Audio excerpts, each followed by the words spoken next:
Oye, vamos a apartarnos un poco del estilo animado habitual de los videos por un momento solo para hablar de algo que es importante. Sé que suelen ver a Patchman aquí, pero desde que cruzó el portal de luz, ahora depende de nosotros, los seres físicos capaces de influir en el mundo, abrir la mente colectiva.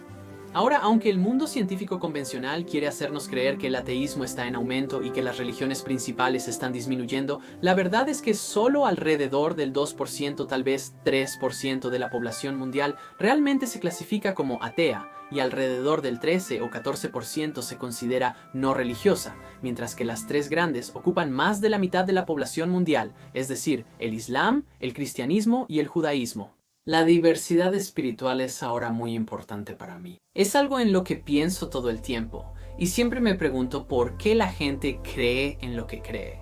¿Y por qué ciertas religiones generan conflictos entre sí dentro de las mismas religiones, mientras que otras religiones se fusionan armoniosamente con otras religiones del mundo? Eso es lo que quiero descubrir.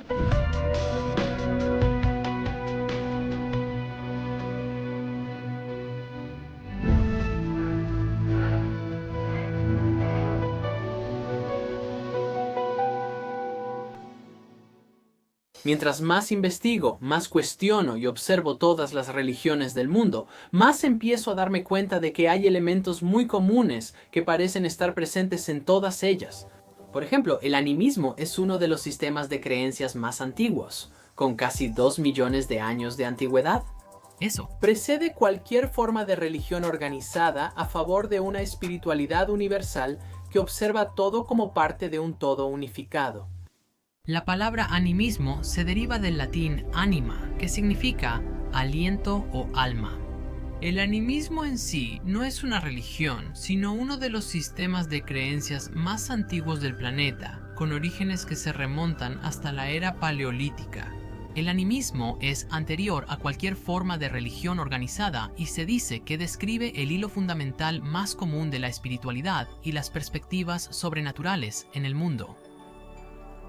El animismo es la creencia de que todo en el planeta, e incluso el propio planeta, tiene un espíritu o un alma. Todo, desde los animales, plantas, ríos y montañas, vive junto como parte de una comunidad global de espíritus vivos, conectados infinitamente y eternamente a un espíritu universal más grande, y todo merece respeto.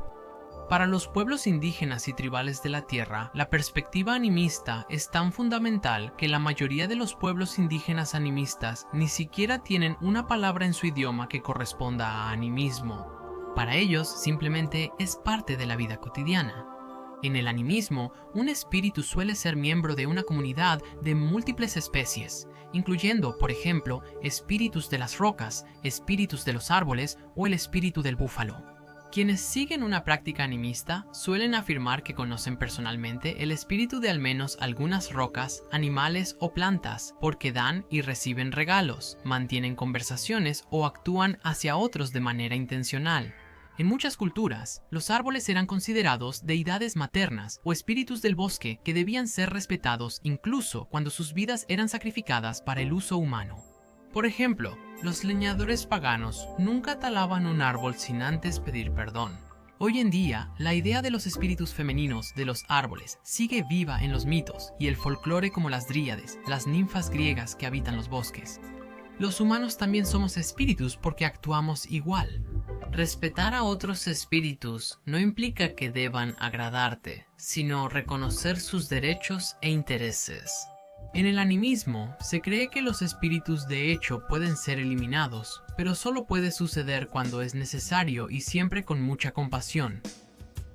Las religiones animistas también suelen contar con chamanes, expertos en resolver malentendidos entre especies, como cuando los humanos insultan a los animales cazados, conocen el paradero de otros, como especies de alimentos distantes, o combaten agresores, como las enfermedades. Su trabajo a menudo implica rituales de trance dramáticos.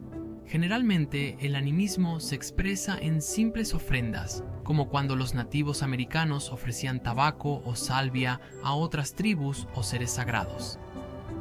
Como un sistema de creencias que evoluciona junto con la cultura humana, hoy en día está presente en varias religiones, como el sintoísmo y el vudú. Un mantra fundamental del animismo es que no solo los humanos tienen sentimientos, los animales, las plantas y las piedras también, y todos merecen respeto.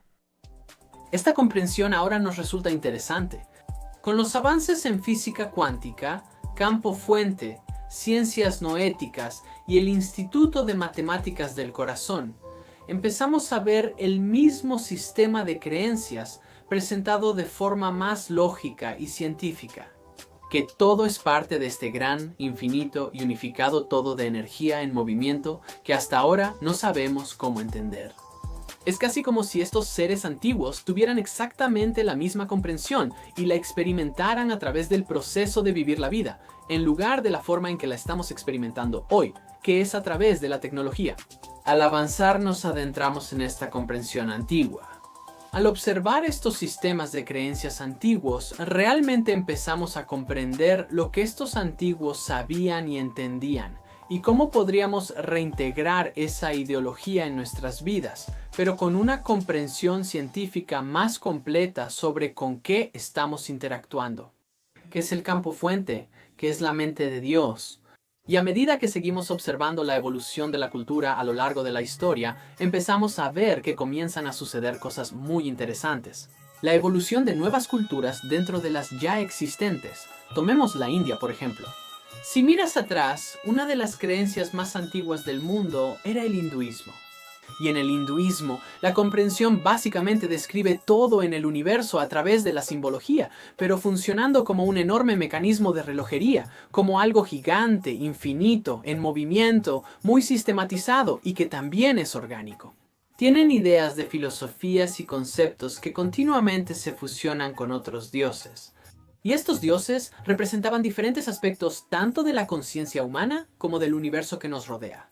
Incluso tienen una especie de trinidad propia de la creación, la destrucción y el mantenimiento del universo. Échale un vistazo. El hinduismo es monoteísmo polimórfico. Los dioses que adoran representan diferentes aspectos de la realidad divina, el espíritu universal que existe dentro y fuera de un individuo. Por ejemplo, tienes la Santa Trinidad de dioses, Shiva, Brahma y Vishnu. Brahma es el creador del universo, Vishnu es quien nutre y preserva el universo, y Shiva representa todo el caos y la destrucción del universo para poder reconstruir y crear de nuevo.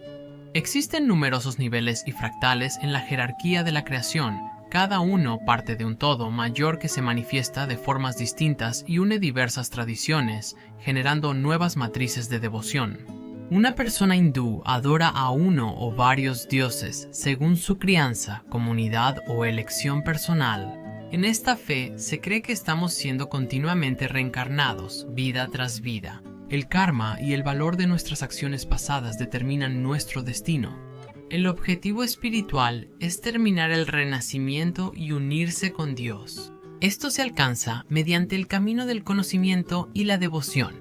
El camino del conocimiento es el estudio, yoga y meditación. El camino de la devoción es alabanza y adoración reverente a Dios. Las actividades mundanas, como la búsqueda de la riqueza, el poder, el amor y el placer, deben realizarse en armonía con el Dharma, las leyes naturales del universo. Sus escrituras, los Vedas, tienen alrededor de 4000 años y definen la ortodoxia. El hinduismo es el encuentro de esta gran tradición con muchas otras tradiciones locales más pequeñas, que se adaptan y se absorben entre sí. Míticamente, este proceso es la manifestación de grandes dioses como menores o su unión con diosas. El hinduismo es, así, una agrupación flexible de comunidades y familias, con prácticas y tradiciones variadas, muy parecido a una familia extendida, muy grande. Y luego, a partir del hinduismo, varios miles de años después, empezaron a surgir nuevas filosofías, y tuvimos el budismo y el jainismo que, de alguna manera, parecieron surgir de la nada. Ambos seres que, de alguna manera, fundaron estas religiones, el Buda y el Mahavira, surgieron de la nada en este notable punto de inflexión y evento en la historia que, a partir de ahí, comenzó a avanzar rápidamente en la dirección de ofrecer a las personas algo aún más experiencial en sus prácticas espirituales.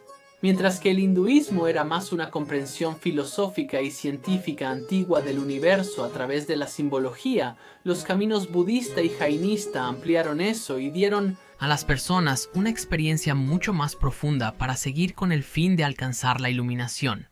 El budismo, para quienes lo siguen, es más que simplemente una religión, más bien se experimenta como una filosofía o una forma de vida. Se considera una filosofía porque la etimología de la palabra filosofía significa amor por la sabiduría. El camino budista se puede resumir en 3 cosas clave: llevar una vida moral, ser consciente y estar atenta a nuestros pensamientos y acciones, y desarrollar continuamente la sabiduría y la comprensión.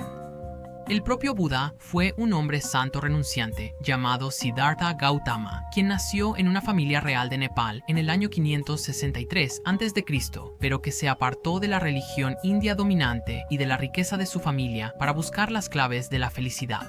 Después de 6 años de estudio y meditación, encontró lo que llamó el camino medio y alcanzó la iluminación.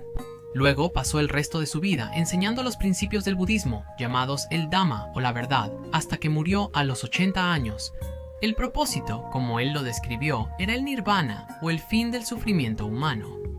El sufrimiento, dijo Buda, es el resultado inevitable de la manera en que una persona, de forma instintiva, construye el ego al aferrarse a lo que es placentero y reaccionar en contra de lo que es desagradable.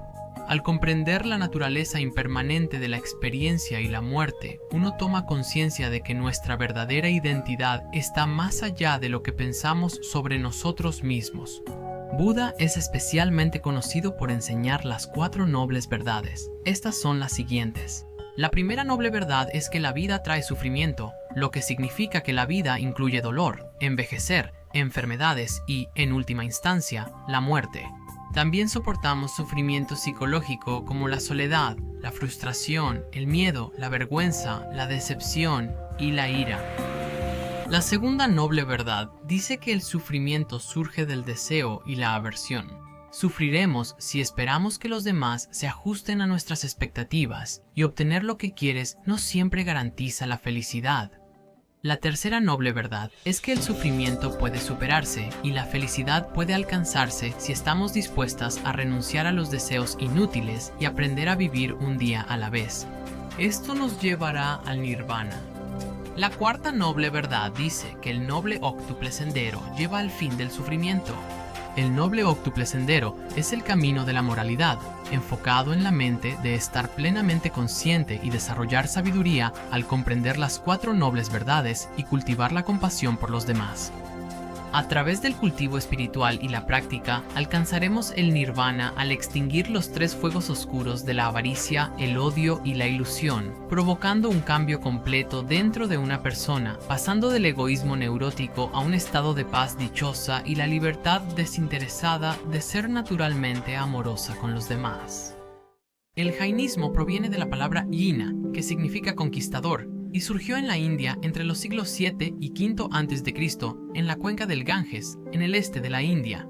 Surgió al mismo tiempo y en el mismo lugar que el budismo y presenta una versión alternativa del camino de la renuncia.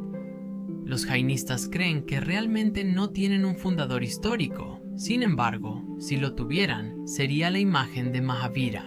Él, al igual que el Buda, era hijo de un jefe de la tribu Kshatriya, la clase guerrera, y a los 30 años renunció a su estatus principesco para adoptar la vida ascética. Él caminó desnudo por la India, soportando crueldad y dificultades durante muchos años, y luego comenzó a aceptar discípulos y a educar a quienes quisieran escuchar sobre sus revelaciones acerca de la vida y el universo. Esta práctica que se desarrolló tenía un propósito fundamental, que era liberar el alma de su recubrimiento de karma y convertirse en un ser iluminado. En la práctica jainista hay muchas maneras de lograr esto.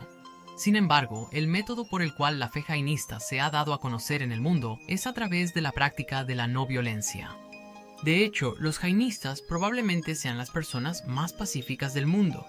En contraste con el énfasis del Buda en la meditación, Mahavira priorizó la práctica de la autorrestricción estricta y severas austeridades, especialmente el ayuno, así como una forma de vegetarianismo que a menudo incluso prohíbe comer raíces que crecen en la tierra, porque todas las formas de vida tienen un alma. Incluso los monjes jainistas no usan ropa porque la ropa está hecha de fibra, que inevitablemente provendría de matar plantas. Aunque no existe una doctrina de un creador, los jainistas sí respetan a Dios como el Espíritu Supremo, que es visto como el potencial más alto de todas las almas y que se manifiesta de inmediato en Mahavira y otros maestros liberados de su linaje, quienes, por lo tanto, se convierten en el foco de devoción. Sin embargo, a diferencia del hinduismo, no existen muchas deidades o dioses que ayuden a los humanos. Los jainistas hacen votos para abstenerse de matar, de la actividad sexual, de mentir, de robar y de apegarse a las posesiones. Incluso llevan pequeñas escobas con ellos para apartar cualquier insecto en su camino, y a menudo usan mascarillas para evitar inhalar accidentalmente moscas. Y quiero hablar más sobre esta idea de la ciencia antigua porque en realidad es una ciencia. ¿Saben? Si podemos entender la manera en que ellos la describieron con respeto y sumarla a lo que sabemos hoy en día con la ciencia moderna, se nos abren muchísimas puertas. Tomemos el taoísmo, por ejemplo. Ahora, el taoísmo sin duda es el que más me ha impactado. De todas estas creencias, religiones o prácticas espirituales que he estudiado personalmente, aprender sobre el taoísmo y hacer el video sobre él ha tenido un gran impacto en mí. El taoísmo, por su propio nombre, le da la vuelta a la naturaleza de una religión. En lugar de enseñar una filosofía o dogma que al reflexionar define a una persona como cristiana o sufí, el taoísmo enseña una verdad. El Tao no se puede definir. Luego, continúa enseñando que cada individuo puede descubrir el Tao en sus propios términos. Este tipo de enseñanza puede ser difícil de entender, ya que la mayoría busca definiciones concretas de la vida. El taoísmo es más que una filosofía o una religión. Es una forma de vida mística, un sistema de creencias, actitudes y prácticas orientadas al servicio y a vivir de acuerdo con la propia naturaleza interior de la persona. El camino para comprender el taoísmo es simplemente aceptarte a ti misma, vivir la vida y descubrir quién eres. Tu naturaleza cambia constantemente, pero sigue siendo la misma. En lugar de intentar resolver las diversas contradicciones de la vida, aprendes a aceptar tu naturaleza.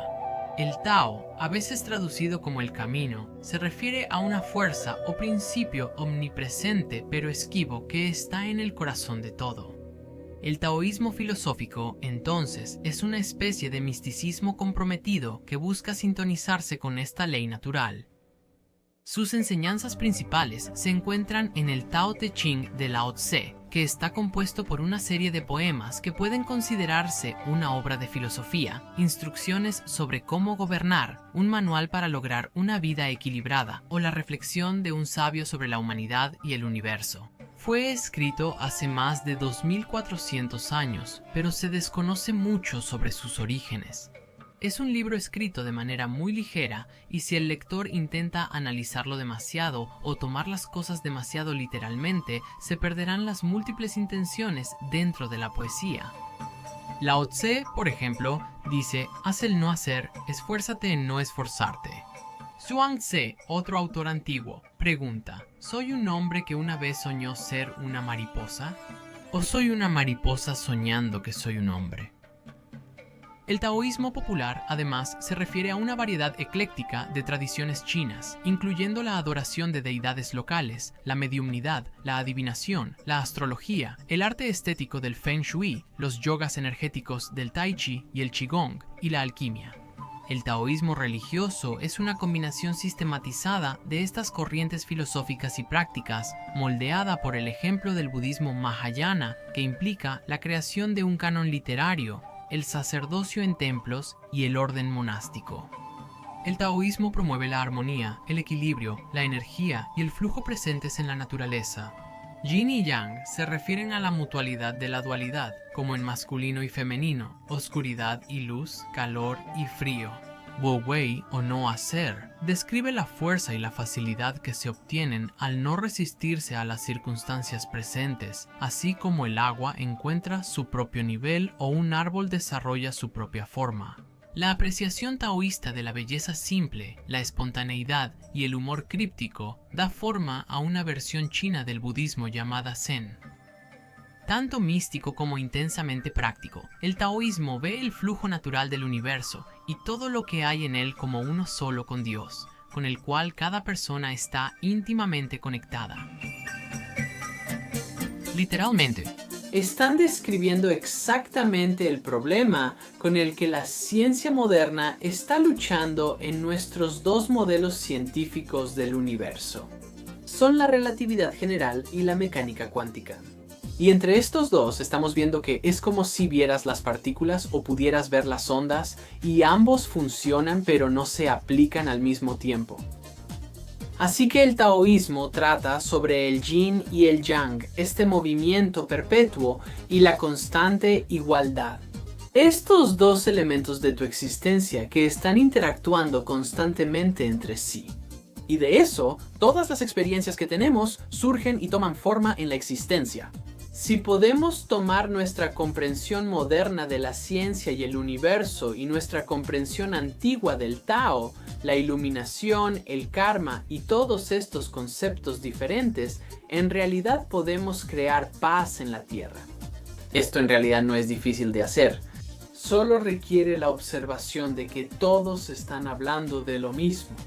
Todos deberíamos abrir nuestras mentes los unos a los otros para realmente entenderlo.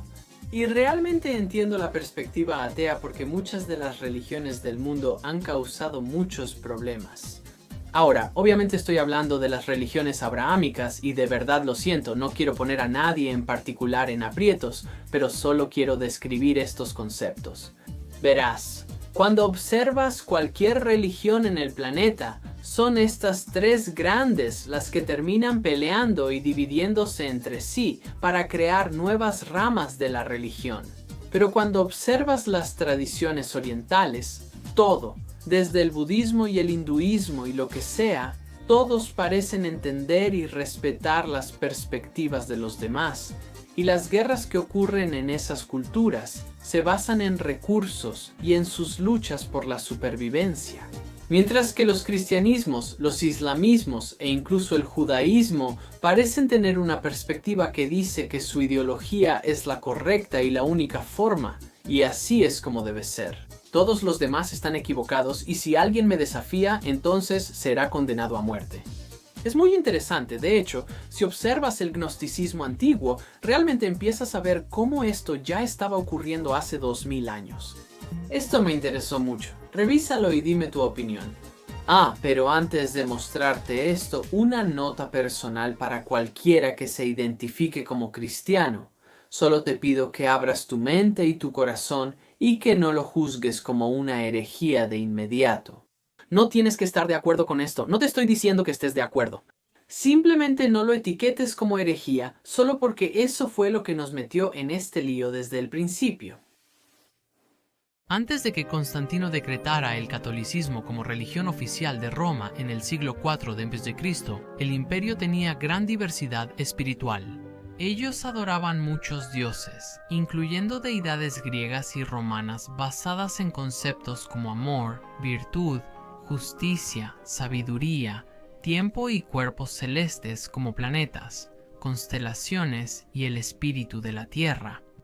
Durante este periodo surgieron las primeras formas del cristianismo y durante unos 300 años tras el inicio del calendario de Cristo existieron dos principales autoridades cristianas conocidas. Una era una especie de cristianismo literalista, rígidamente autoritario, que eventualmente se convertiría en la base de la Iglesia Católica Romana. La otra era conocida como gnóstica.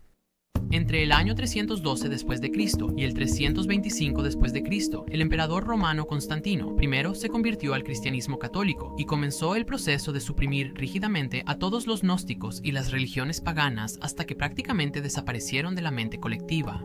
Aquellos que no se convirtieron fueron torturados, asesinados o huyeron, y durante más de 1600 años todo conocimiento sobre el gnosticismo desapareció. Hasta 1945 se sabía poco sobre ellos o sus creencias, hasta que se halló una biblioteca de textos gnósticos en una cueva cerca de Nag Hammadi, Egipto. La información de estas escrituras revolucionó nuestra comprensión del cristianismo primitivo. Lo primero que destaca del gnosticismo son las muchas diferencias predominantes entre estos primeros cristianismos. Los católicos querían imponer un credo común a todos los cristianos, una doctrina unificada basada en 4 evangelios considerados como escrituras sagradas, y el resto fueron condenados a las llamas como obras heréticas del diablo. Los gnósticos mostraban tolerancia hacia diversas creencias y prácticas. De hecho, los gnósticos escribieron cientos de diferentes evangelios cristianos que se seguían y discutían abiertamente. Un principio fundamental del gnosticismo es que nuestro mundo es la creación de un dios falso o demiurgo que pretende ser un creador benevolente. Este demiurgo es el mismo dios que se adora en las religiones abrahámicas, pero en realidad es un impostor malévolo que busca mantener a los humanos prisioneros en un mundo artificial de ilusión y sufrimiento. La única forma de escapar es la gnosis, que en griego es conocimiento, elevándose sobre el materialismo para rechazar al demiurgo y acceder al mundo superior del espíritu. El gnosticismo era una espiritualidad amplia, vibrante y sofisticada, que consideraba irrelevante el Antiguo Testamento de la fe judía. Se afirmaba que Jesús era un líder gnóstico, al igual que varios de sus apóstoles, incluyendo a Tomás el apóstol, quien fundó la forma tomasina del gnosticismo, así como María Magdalena, quien es considerada superior a los 12 apóstoles por varios textos gnósticos. A diferencia de los católicos, quienes creían que el verdadero cristiano creía en Jesús tal como se lo predicaban los obispos, la fe gnóstica creía que el verdadero cristiano experimentaba la gnosis y luego, literalmente, se convertía en un Cristo ellos mismos. Se creía que Jesús era un ser divino que tomó forma humana y luego trascendió el mundo físico, a diferencia de la visión moderna de que era completamente humano y divino. Los gnósticos creían que había un elemento de divinidad dentro de cada persona y que esa divinidad quería reunirse de nuevo con Dios. Ellos creen que a través del conocimiento secreto del cosmos y de Dios se puede alcanzar la salvación. Algunos pensaban que no importaba lo que hicieras en la vida, pues el cuerpo no era eterno como el alma. La fe gnóstica fue subyugada hasta desaparecer antes de la creación de la Biblia canónica. Y antes de eso había muchos textos cristianos que estaban disponibles para el público, los cuales los gnósticos seguían y en los que creían. Aunque son considerados herejes, los gnósticos se creían auténticos cristianos. En un evangelio gnóstico llamado el Apocalipsis de Pedro, Jesús resucitado llama a la cristiandad literalista una iglesia de imitación que distorsionó las enseñanzas y los caminos de Cristo. Ahora, la verdad es que hoy en día realmente no tenemos la evidencia para decir si existió o no un Jesús real y literal. Cuando revisas las historias, en realidad empiezas a ver que había personajes como Jesús con exactamente la misma historia que Jesús, que se remontan a todas las religiones paganas e incluso a las religiones egipcias. Y antes ni había. No sabemos mucho más allá de ese punto, salvo por cerámica o estatuas antiguas que encontramos y nos dan una idea de las actividades y creencias de la gente de esa época. Y obviamente, si has visto el video de Zeitgeist, tienes una idea de lo que estoy hablando. Sin embargo, vamos a dejar esa discusión para la próxima película de nuestra fe, porque, bueno, todavía no he hecho la cara de minuto corto en esa. Pero está en la lista. Hay mucho de religiones. Pero de todos modos, como viste en el video de los gnósticos, ese realmente fue como un punto de inflexión de cismas. ¿Y el cristianismo? Evolucionó más o menos como imaginabas. Primero estaba la iglesia copta. Cisma. La palabra copto es una palabra en inglés tomada del árabe jibt, que literalmente significa egipcio. Sin embargo, en el uso contemporáneo, copto se refiere a los cristianos egipcios. Actualmente, los coptos representan entre el 13 y 15% de la población egipcia, sin diferencias étnicas, y totalmente integrados en la nación moderna de Egipto. En el año 451 después de Cristo Anatolio, el patriarca de Constantinopla convocó el Concilio de Calcedonia en un intento de resolver la controversia teológica sobre la naturaleza de Jesucristo. El concilio afirmó que Jesús era completamente humano y completamente divino, dos naturalezas unidas en una sola persona. Sin embargo, no todos estuvieron de acuerdo, ya que los obispos ortodoxos orientales creían que Jesús tiene una sola naturaleza, una naturaleza que consiste en humanidad y divinidad.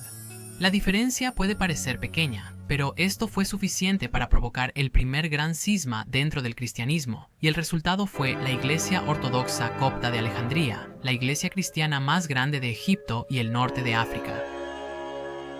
Sin embargo, incluso antes de Calcedonia, el cristianismo en Egipto ya había tomado una forma muy distintiva y se remontaba a una época poco después de la muerte de Cristo. Aunque la cruz copta en realidad parece ser anterior a la venida de Cristo, y hay quienes especulan que hubo cristianos egipcios casi 500 años antes, ellos usaban el idioma local copto en lugar de griego o latín y adoptaron prácticas del monacato del desierto. La historia de la iglesia copta es básicamente la historia del cristianismo en Egipto. Los coptos dicen que la bendición del cristianismo en su país viene desde que Jesús era niño y su familia se mudó a Egipto para huir del rey Herodes, que quería matarlos. El líder de la iglesia copta es el Papa de Alejandría, considerado sucesor del apóstol Marcos, fundador de la primera iglesia en Egipto, alrededor del año 42 después de Cristo. Aunque el monacato es común en la tradición religiosa, las prácticas monásticas cristianas son ampliamente adoptadas por las comunidades e individuos que se aíslan de la vida mundana en los desiertos egipcios y que inspiraron la espiritualidad de la iglesia copta. Los coptos usan un calendario litúrgico basado en antiguas tradiciones egipcias que consta de 13 meses y 3 estaciones, que son la inundación, la siembra y la cosecha. Los sermones y escritos de los padres del desierto influyen mucho en la espiritualidad cristiana copta. En particular, y siguiendo los pasos de San Antonio, la tradición del esicasmo, que proviene de la palabra griega para quietud, es de suma importancia. En la tradición esicasta, los coptos enfatizaban las prácticas de retiro y abstinencia, a veces hasta el aislamiento y silencio total, para permitir que los creyentes se dedicaran completamente a una vida de oración y contemplación. Actualmente hay más de 9 millones de coptos en Egipto y 1.2 millones de coptos inmigrantes practicando su fe mundialmente. El siguiente cisma fue en realidad el cisma más grande que jamás ocurrió en el cristianismo, que dividió completamente a Oriente y Occidente. La existencia de la Iglesia Ortodoxa Oriental y la Iglesia Católica Romana es el resultado de lo que se conoce como el Gran Cisma de 1054, cuando el cristianismo medieval se dividió en dos ramas. Durante los hechos previos al cisma, las iglesias de Oriente y Europa Occidental se distanciaban cada vez más. Aquí, Occidente incluía Europa Occidental y el norte y oeste del Mediterráneo, liderado por Roma. Y Oriente abarcaba Asia Menor, el Medio Oriente y el norte de África, bajo el liderazgo de Constantinopla. El idioma era fundamental. Con el tiempo y a medida que las civilizaciones avanzaban, la mayoría de los patriarcas en Constantinopla no podían leer latín y la mayoría de los papas en Roma no podían leer nada de griego. También estaba el hecho de que Miguel Cerulario, el patriarca de Constantinopla, y el papa San León IX de Roma no eran amigos, y ambos compartieron en muchos escritos cartas desagradables entre sí. Además de esto, estaba el infame debate del filioque. La Iglesia Occidental creía que el Espíritu Santo de la Trinidad procedía no solo del Padre, sino también del Hijo, mientras que la Iglesia Oriental creía que tanto el Hijo como el Espíritu Santo procedían del Padre. Aunque parezca un pequeño cambio, esto bastó para que todo se descontrolara y los líderes de las iglesias rompieran lazos y comunicación, dando origen a la Iglesia Ortodoxa Oriental. No sería sino hasta 900 años después, en 1965, que el Papa y el Patriarca respectivos de cada iglesia volverían a abrir la comunicación entre ellos. Hoy en día, la Iglesia Ortodoxa Oriental es una colección de al menos 13 iglesias autónomas unidas teológicamente, pero sin una estructura institucional centralizada. Los cristianos ortodoxos orientales creen que su iglesia tiene el vínculo ininterrumpido con la primera iglesia fundada por San Pablo y representa la expresión original de la doctrina cristiana tal como se desarrolló en el Mediterráneo oriental. Los cristianos ortodoxos consideran la vida religiosa como una forma de teosis, que significa literalmente volverse divino, en la que el creyente es transformado espiritualmente a través de un proceso de identificación mística con Jesucristo. A diferencia de la Iglesia Católica Romana, de mentalidad práctica y legal, la Iglesia Oriental se enfoca en la filosofía, el misticismo y la ideología. La oración y la contemplación de los misterios de la fe son centrales en esta espiritualidad. De todos los misterios del cristianismo, la ortodoxia oriental considera la resurrección de Cristo tras 3 días como el misterio central, pues simboliza la esperanza en la victoria final de Dios por medio de Cristo, representada frecuentemente en la figura de Cristo Pantocrátor, que significa todopoderoso. Los iconos son esenciales en la adoración ortodoxa oriental. Estas imágenes estilizadas de Jesús, María y los santos abundan en iglesias y hogares creyentes. Los cristianos ortodoxos no adoran los iconos, sino que los veneran como imágenes del arquetipo que representan, así como se cree que Cristo mismo es la encarnación visible del Dios invisible. La Iglesia Católica Romana es la organización unificada más grande del mundo. Más de la mitad de los cristianos del mundo son católicos. La cabeza de la Iglesia es el obispo de Roma, conocido como el Papa, del término griego informal papas, que significa padre, quien afirma tener una sucesión ininterrumpida desde San Pedro, el primer obispo de Roma y el líder designado de los seguidores de Jesús. La Iglesia Católica considera que su propósito principal es proclamar la buena nueva, el Evangelio de Jesucristo, es decir, que Dios salvó al mundo de su estado de pecado al encarnarse en el hombre Jesús de Nazaret. Para los católicos, la Iglesia misma es la presencia continua de Jesús en la tierra, asegurando que la obra de salvación de Dios se mantenga hasta el regreso profetizado de Jesús. Los sacramentos son clave para la Iglesia Católica. Signos visibles de la gracia de Dios dados a la Iglesia. El sacramento principal es la Eucaristía, en la que se cree que el pan y el vino se transforman en la sangre y el cuerpo de Jesús. Los católicos creen que después de la muerte, el alma de cada persona es juzgada. Los virtuosos se unen con Dios en el cielo. Los malvados son separados de Dios en el infierno. El resto pasa por el purgatorio, una etapa temporal de purificación antes de entrar al cielo. En el catolicismo, el símbolo de la Madre de Cristo, María, también es una persona de amplia veneración popular. Los católicos creen que María fue concebida sin pecado. Esto se llama la Inmaculada Concepción, y que ella misma concibió a Jesús milagrosamente por obra del Espíritu Santo, y que al final de su vida terrenal fue llevada al cielo en cuerpo y alma. Muchos santuarios católicos importantes están asociados con apariciones milagrosas de María, especialmente en Guadalupe, Fátima y Lourdes. De hecho, María tiene un papel mucho más significativo en el catolicismo que en cualquier otra iglesia cristiana. La imagen de la Virgen y el niño es notablemente difundida. En el catolicismo se cree que Cristo regresará al final para juzgar a vivos y muertos. La Iglesia afirma, junto con San Pablo, que en el último día el Señor mismo descenderá del cielo con un grito de mando, con la voz del arcángel y con el sonido de la trompeta de Dios, y los muertos en Cristo resucitarán primero. El siguiente cisma fue en realidad el movimiento de la Reforma, incluyendo el calvinismo y el luteranismo. Unos 500 años después del gran cisma que separó a las cristiandades de Oriente y Europa Occidental, ocurrió otro cisma en el catolicismo romano. La Reforma Protestante de 1517 dividió a la Iglesia Católica Romana en varias ramas nuevas.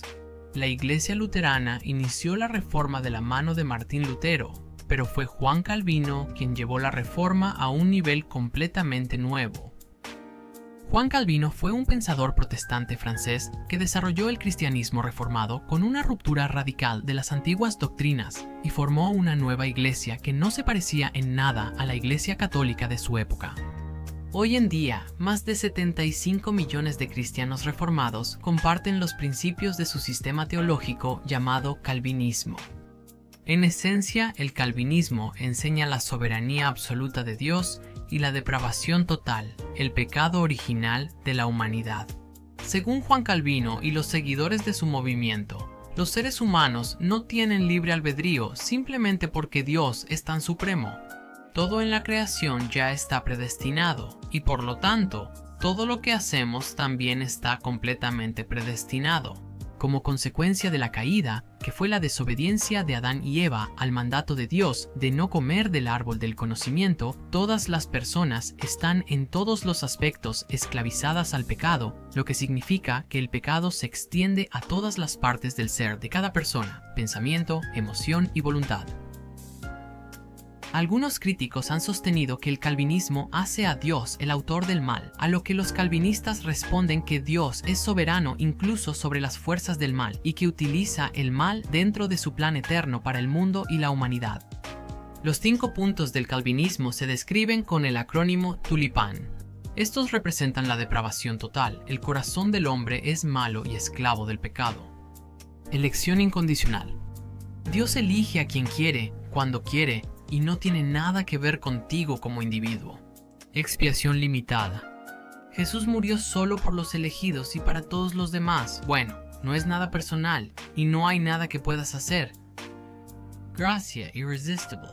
La gracia de Dios es tan irresistible que cuando los elegidos son llamados a la salvación, simplemente no pueden resistirse.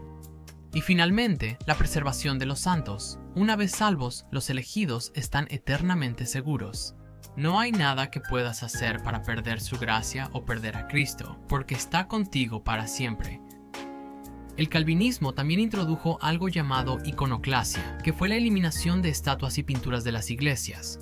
Durante la Reforma calvinista, muchos de los íconos religiosos, pinturas y estatuas fueron retirados y quemados de todas las iglesias. También dejaron de usar cualquier tipo de ropa colorida, reduciendo su vestimenta a blancos, marrones y negros. Esta creencia surgía de la idea de que la moda era una forma de vanidad, y los cristianos nunca debían ser vanidosos. También existe algo llamado hipercalvinismo, que enfatiza la soberanía de Dios hasta tal punto que la responsabilidad humana del hombre es completamente negada. En realidad, el hipercalvinismo es un rechazo al pensamiento calvinista histórico, con el cual muchos calvinistas simplemente no están de acuerdo. Y sin hablar de los mormones. La Iglesia de Jesucristo de los Santos de los Últimos Días fue fundada por José Smith en 1830 en Fayette, Nueva York. Los mormones son cristianos, pero no católicos ni protestantes. Los mormones creen que José Smith recibió una serie de visitas divinas en las que se le dieron instrucciones específicas y autoridad del sacerdocio para restaurar la iglesia cristiana de la apostasía en la que se había convertido. Lo más importante de esto fue el descubrimiento y la traducción de un libro sagrado escrito en planchas enterradas, que contiene la historia de la relación de Dios con los antiguos pueblos nativos de América, compilada por el antiguo profeta mormón. Los mormones utilizan este libro y la Biblia del Rey Santiago para enseñar y estudiar religión. Los mormones creen que la profecía continúa. Los profetas vivientes son elegidos por Dios para comunicar la revelación. Para los mormones, todas las personas pueden recibir inspiración de Dios, pero en la práctica, Dios utiliza a los altos funcionarios de la iglesia. Jesús es el Hijo primogénito de Dios y el único ser humano perfecto, y creen que al seguir su ejemplo, ellos también pueden alcanzar la salvación o el don de la vida eterna con Dios. El templo es la casa sagrada de Dios. La iglesia más grande está en Utah, donde, a diferencia de las capillas con actividades entre semana y culto dominical, los templos santos de los últimos días son para ordenanzas sagradas del Evangelio. Esto incluye lazos especiales entre familias, sacramentos para los difuntos, incluyendo el bautismo, ceremonias de matrimonio, educación sobre el papel de Cristo y el plan de Dios para la salvación, y donde las personas hacen convenios sagrados con Dios. A diferencia de la mayoría de los cristianos, los mormones creen que las personas serán castigadas por sus propios pecados, no por la transgresión original de Adán y Eva. El pecado original en realidad no forma parte de la fe mormona. En cambio, todos nacemos perfectos y no podemos pecar hasta que alcanzamos los 8 años, lo que ellos llaman la edad de la responsabilidad. Este es el momento en que los miembros se unen oficialmente a la iglesia, se bautizan y reciben una guía especial, que se considera el don del Espíritu Santo. Además, incluso si un niño de hasta 7 años comete algún pecado, incluido el asesinato, no será considerado responsable ante los ojos de Dios. Como mormonas, creemos que al seguir a Jesucristo podemos volver a vivir con Dios en el cielo. En contraste con muchas cristianas, las mormonas no creemos que Dios creó el universo de la nada, sino que Dios, el Ser Supremo Todopoderoso y Omnisciente, lo creó a partir de un material preexistente, al que le dio orden y forma. Para las mormonas, Dios adquirió gradualmente la posición de Ser Supremo durante un largo periodo de tiempo al vivir una vida perfecta y justa. Dios, el Padre, tiene un cuerpo físico, y la Santa Trinidad consiste en 3 seres distintos, unidos en un propósito común. Estas son, por supuesto, solo una pequeña cantidad de las denominaciones del cristianismo. De hecho, hay tantas que haré mi mejor esfuerzo para cubrir la mayor cantidad posible de ellas que sean agrupaciones relevantes. Sin embargo, no todas realmente se separaron de esa misma manera, tenlo en cuenta. Algunas de ellas, como la pentecostal o la bautista, solo siguieron la dirección que sentían más armoniosa para ellas. El pentecostalismo es una rama moderna del cristianismo, originada en el movimiento de santidad de la Iglesia Metodista. Esta fe se centra en la creencia de los dones espirituales otorgados por el Espíritu Santo. El pentecostalismo recibe su nombre del Festival Cristiano de Pentecostés, término griego para la fiesta judía de la cosecha o de las semanas. El Pentecostés cristiano, entonces, era una festividad que tenía lugar 50 días después de la Pascua, la cual conmemora el episodio posterior a la muerte y resurrección de Jesús, y se describe en la Biblia que los discípulos fueron llenos del Espíritu Santo de Dios y hablaron en lenguas, expresiones extrañas interpretadas como lenguaje divino. En la iglesia primitiva, este fenómeno se vio como señal de la presencia de Dios, pero luego se consideró que terminó tras la muerte de los primeros discípulos. El hablar en lenguas desapareció por mucho tiempo, hasta que a principios del siglo XX, cristianos norteamericanos lo retomaron tras experimentar lo que creían era el Espíritu Santo. El más influyente fue el avivamiento de la calle Azusa en Los Ángeles en 1906, dirigido por el predicador afroamericano William Joseph Seymour, notable por superar la división racial. Los devotos se unieron en su experiencia del Espíritu, que al principio anuló cualquier noción de jerarquía, sacerdocio o privilegio. Existe una subrama del pentecostalismo que también surgió en la década de 1960 llamada cristianismo carismático, que no solo se enfoca en los dones del Espíritu Santo, sino que abraza estos dones divinos y los fenómenos aparentemente paranormales que ocurren en sus vidas, como hablar en lenguas, profetizar y la sanación sobrenatural. Los pentecostales todavía hablan en lenguas y algunos lo consideran señal de su salvación cristiana. Otros lo ven como una segunda bendición, una confirmación de ser uno con el pueblo de Dios después de la iniciación del bautismo. Junto con el cristianismo carismático, el pentecostalismo es la rama cristiana de mayor crecimiento. Pasó del 6% de los cristianos en 1980 al 26% actual, más de una cuarta parte del total.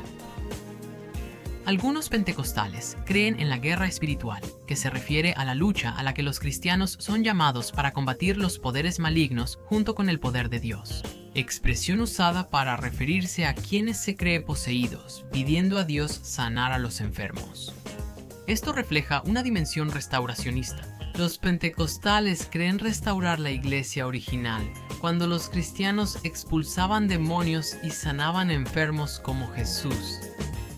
El cristianismo bautista es uno de los grupos cristianos más grandes y diversos del mundo. Los bautistas deben su nombre al bautismo de adultos. A diferencia de la mayoría de los cristianos que bautizan a bebés o niños pequeños en la comunidad, lo que a menudo se conoce como bautismo infantil o pedobautismo, los bautistas insisten en que los creyentes individuales se comprometan libre y públicamente con su fe cristiana en una ceremonia de bautismo de adultos. También llamado bautismo de creyentes o credobautismo. A menudo, estos bautismos son inmersiones completas en las que el creyente es sumergido completamente bajo la superficie del agua, emergiendo ante los ojos de la iglesia como alguien nacido de nuevo en Cristo. Es una señal interna y externa de arrepentimiento y confesión de fe en Jesucristo como Hijo de Dios. Las iglesias bautistas surgieron a principios del siglo XVII dentro de varias denominaciones protestantes y, aunque hoy en día no existen autoridades bautistas centrales, las dos confederaciones más grandes y prominentes son la Alianza Bautista Mundial y la Convención Bautista del Sur, siendo la primera una rama más liberal y la segunda una rama más conservadora. Los bautistas, generalmente evangélicos, exigen que el Nuevo Testamento sea la única autoridad para sus creencias y prácticas. Aunque no siempre interpretan la Biblia literalmente, los bautistas insisten en que las creencias y prácticas cristianas deben estar respaldadas por la Biblia. Los bautistas consideran que la fe es una relación personal entre Dios y cada individuo. Este apoyo a la libertad religiosa permite practicar cualquier religión o ninguna. Históricamente, han sido fervientes defensores del principio de la separación entre la Iglesia y el Estado, especialmente en los Estados Unidos. Por supuesto, los bautistas evangélicos tienen la esperanza de que las personas confiesen una fe cristiana, pero insisten en que esto debe ser una decisión libre. Por la ausencia de una autoridad central, existen diversas creencias entre iglesias bautistas. Sin embargo, también existen muchas creencias centrales principales, como que hay un solo Dios que es eterno, infinito en poder, sabiduría, santidad y amor. Dios es un ser esencial y se ha revelado a la humanidad como la Trinidad del Padre, el Hijo y el Espíritu Santo. Jesús es la segunda persona de la divinidad y siempre es uno con Dios Padre. Para hacerse humano, fue concebido por el Espíritu Santo y nació como un ser humano. Las Sagradas Escrituras son palabras infalibles de Dios, y las personas fueron creadas a su imagen para tener comunión con Él. Sin embargo, caímos de la comunión con Dios y como consecuencia, toda la humanidad ha quedado espiritualmente muerta bajo el dominio y control de Satanás. Para expiar, uno debe aceptar a Jesús como su Señor y Salvador y ser bautizado en su nombre, y así nacer de nuevo. Pero un buen ejemplo de este tipo de cisma del que estoy hablando es, de hecho, con los mormones. Ellos usaron apostasía para describir lo que creían que eran las demás ramas del cristianismo. Apostasía se traduce como abominación. Entonces, puedes notar cómo el juicio hacia otros está integrado en la fe desde el inicio. Ahora, el Islam es una historia muy similar. Ellos creían que el cristianismo que seguían ya no iba realmente en la dirección que les funcionaba.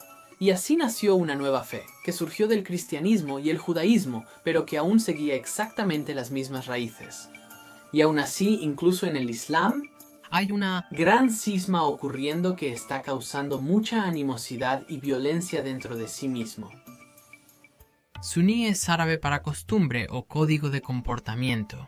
Los suníes siguen el código de conducta de Mahoma, el último profeta de Alá y fundador del Islam, como complemento a las enseñanzas del Corán.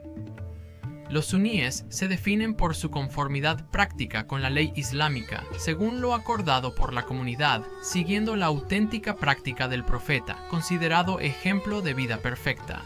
La Sunna está plasmada en el Hadís, dichos transmitidos por los seguidores del profeta e interpretados por los juristas, quienes luego los codifican en la Sharia, el modo de vida que guía a los musulmanes en todos los aspectos de su vida diaria. No existe una autoridad central en el Islam sunita y sus enseñanzas surgen de un sistema complejo de jurisprudencia iniciado por al-Shafi'i en el siglo IX que establece la Sunna remitiéndose al Corán y al Hadís junto con las herramientas analíticas del consenso y la analogía. El énfasis sunita en el texto y la ley se refleja en sus tradiciones estéticas. El arte presente en las mezquitas es completamente abstracto, sin imágenes de seres creados que puedan distraer la mente del musulmán del mundo divino. Por eso la caligrafía ha tenido una tradición tan fuerte y desarrollada en los lugares de culto musulmanes de todo el mundo. Los musulmanes sunitas constituyen el grupo mayoritario en el Islam, definiéndose por su conformidad con las tradiciones del profeta Mahoma. A lo largo de la historia sunita, se ha otorgado un estatus especial a los ulemas, intérpretes de la palabra de Dios, especialistas en árabe clásico y expertos en la interpretación del Corán. Los ulemas lograron una posición influyente dentro de las naciones islámicas, a menudo ejerciendo controles y contrapesos sobre el poder de las cortes dinásticas. A este arreglo se le ha llamado una democracia, de la palabra griega nomos, que significa ley, porque se basa en el gobierno según la ley de Dios en lugar de ser gobernado por alguien que afirma ser el representante de Dios, lo cual se llama teocracia. Los musulmanes sunitas son muy estrictos en la adhesión al modo de vida prescrito en la ley Sharia, que a su vez es definida por legisladores autorizados. hay 5 pilares de devoción que son fundamentales para su forma de vida, que son la fe, la limosna, la oración, el ayuno y la peregrinación. Todos los musulmanes deben viajar al menos una vez en la vida a la Meca, ciudad sagrada exclusiva para musulmanes en Arabia Saudita. El cubo negro en el centro se llama la Kaaba y se dice que fue construido por el santo bíblico Abraham en la antigüedad.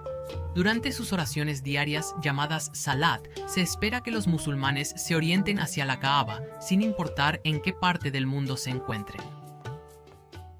El Islam chiita toma su nombre del árabe Shi'at Ali, que significa el partido de Ali. El Islam chiita pone mucho mayor énfasis en la línea de sangre del profeta, especialmente en Ali, quien junto con los imanes sucesivos era considerado infalible. Ali era primo del profeta Mahoma y esposo de su hija Fátima. Quienes seguían a Ali y a sus descendientes creían que estaban siguiendo al descendiente del propio profeta y que estos eran los líderes legítimos de la comunidad musulmana. Los musulmanes chiitas creen en Alá y en las enseñanzas del Corán, pero esta facción desarrolló su propia teología, oponiéndose a la visión mayoritaria sunita de que la enseñanza ortodoxa fue establecida por consenso entre los legisladores autorizados. En cambio, se creía que un imán infalible, que significa líder o guía, era la única fuente de doctrina religiosa y que un imán así aparecía en cada generación sucesiva después del propio Ali. La mayoría de los chiitas creen que la línea de los imames terminó con el 12º imán, Muhammad al-Muntasar, quien desapareció misteriosamente en el año 878. Los líderes chiitas actuales, a menudo llamados ayatolás, son vistos como guardianes que esperan el regreso del 12º imán, quien también es conocido a veces como al-Mahdi, una figura mesiánica que triunfará sobre el mal y gobernará el mundo al final de los tiempos. Algo distintivo en la vida ritual del Islam chiita es la conmemoración del día en que Husayn, hijo de Ali, fue martirizado por las fuerzas omeyas en el año 680. Su tumba en Karbala, Irak, sigue siendo uno de los lugares más sagrados para los chiitas fuera de la Meca y Medina. El chiismo es la mayor rama minoritaria del Islam, con fieles principalmente en la región del Golfo Pérsico. Se diferencia del Islam sunita en sus perspectivas sobre la autoridad y el liderazgo. Desde el siglo X, la teología chiita ha adoptado un carácter racionalista. Desde la visión chiita, la dependencia sunita de eruditos era solo conjetura, problema que superaron mostrando deferencia al imán. Sin embargo, después del año 878, los chiitas se quedaron sin un imán en el mundo. La escuela teológica Mutasilí proporcionó una solución. La razón por sí sola proporcionaba una fuente autorizada de enseñanza, más segura que la tradición, y en consonancia con el imán, cuya enseñanza es inevitablemente una expresión de las leyes de la razón. Así como las religiones abrahámicas han tenido muchos cismas, también han surgido fusiones que evolucionaron de ellas. El bahaísmo se originó en Irán en la década de 1860 como un movimiento dentro del bahaísmo, que a su vez era una secta dentro del Islam chiita.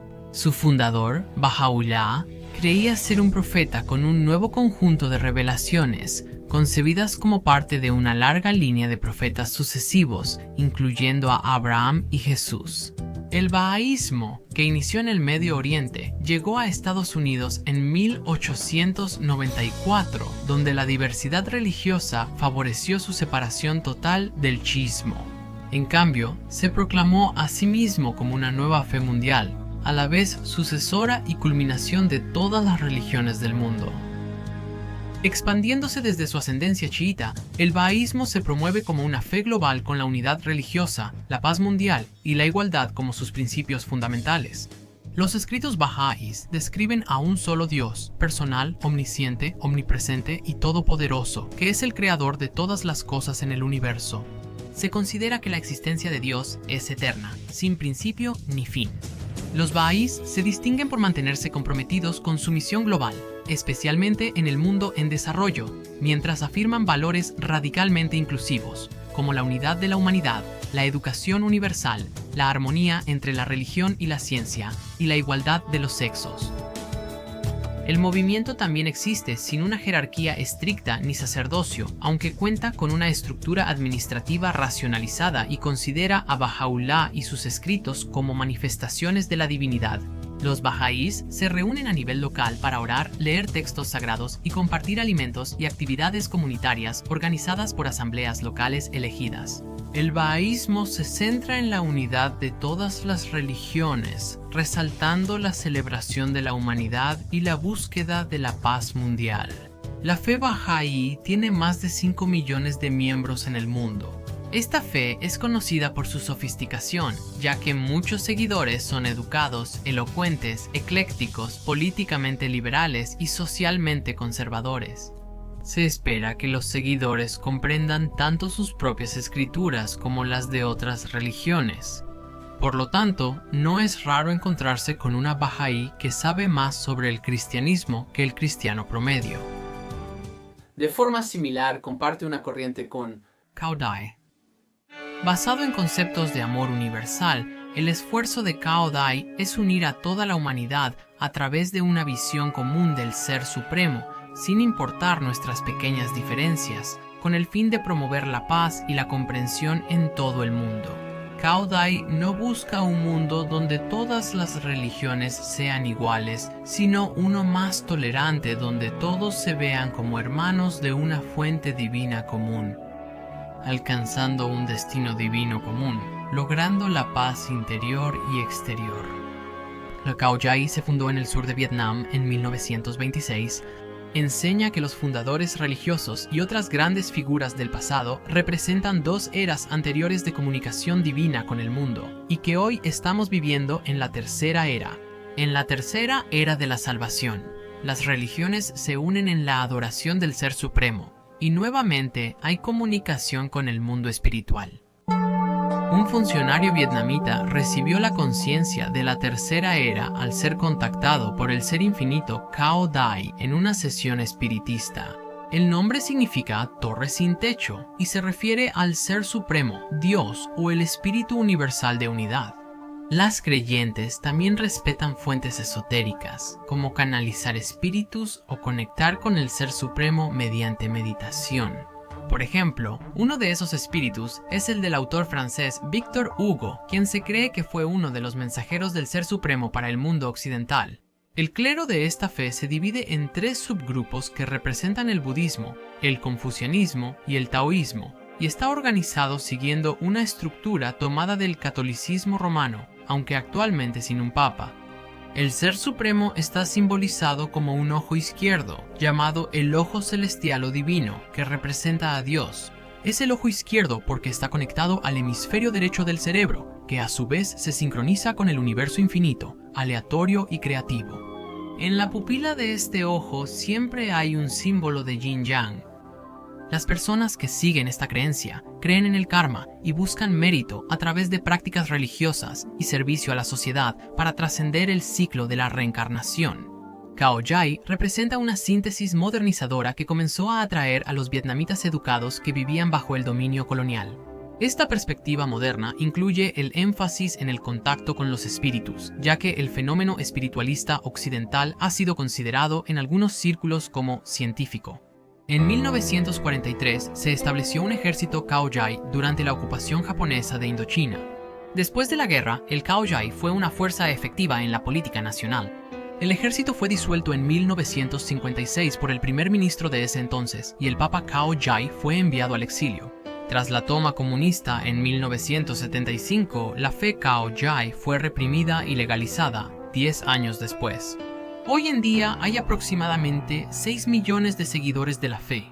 Y luego, a veces, incluso tienes estos renacimientos poco conocidos de antiguas religiones, como el movimiento Hare Krishna. El movimiento Hare Krishna es otro nombre para la organización llamada Sociedad Internacional para la Conciencia de Krishna, o Sociedad Internacional para la Conciencia de Krishna, por sus siglas en inglés. Ellos creen que la deidad hindú Krishna es la máxima manifestación de Dios y que ha encarnado varias veces en la historia como Rama y Buda. Más recientemente, él vino como Chaitanya Mahaprabhu, quien enseñó la salvación a través de la devoción. Los miembros del movimiento Hare Krishna expresan su amor por Krishna mediante prácticas de adoración que incluyen bailes públicos y predicación y repitiendo un mantra de 16 palabras tomado de los Upanishads hindúes que comienza con Hare Krishna. Hare significa la energía de Dios. A través de estas actividades, se superará la ley del karma y el ciclo de la reencarnación, aunque los devotos comunes deben permanecer bajo la guía del gurú reconocido dentro del movimiento y deben seguirse los preceptos morales. Las palabras de Krishna se encuentran en el Bhagavad Gita, y los seguidores creen que la traducción y comentario más autorizados al inglés fueron hechos por Abhay Charan Bhaktivedanta Swami Prabhupada, fundador de la Sociedad Internacional para la Conciencia de Krishna en Estados Unidos en 1966. El movimiento Hare Krishna es conocido por dar comidas gratuitas como caridad, promover el vegetarianismo y distribuir literatura masivamente. Las seguidoras del movimiento Hare Krishna creen que la devoción sincera a Krishna mediante el canto, el servicio y una vida correcta lleva a la conciencia de Dios.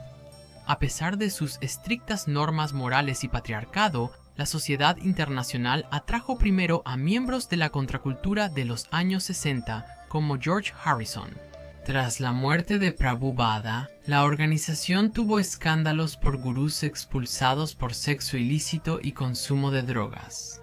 Mientras que Prabhupada consideraba la religión en términos universales, la Sociedad Internacional para la Conciencia de Krishna pone mayor énfasis en su trasfondo hindú, y ahora se sabe que muchos hindúes que no son miembros de la sociedad asisten a los templos Hare Krishna para adorar. Y aquí solo estamos rascando la punta del iceberg, o sea, mirando hacia atrás, ni siquiera sabemos de dónde vino el judaísmo. ¿Sabes? Podemos decir que fue Moisés, luego Noé y el arca y todo eso. Pero entonces, ¿por qué es que cuando vas y miras las tablillas sumerias escritas antes de que se escribiera la historia de Noé y el arca, lees la historia de la epopeya de Gilgamesh, que en realidad es una descripción casi idéntica al arca de Noé? Así descubrimos que el judaísmo se basó en religiones anteriores. Creo que la manera en que evolucionamos como especie y más allá de las limitaciones del pasado es llegar a comprender nuestra historia tan completamente que no quede ninguna duda en nuestra mente sobre cuál es el panorama general. Somos una especie de alrededor de 9.000 millones de personas, un poco menos que eso. De hecho, estamos bastante cerca de la cima de la lista de las especies más pobladas del planeta.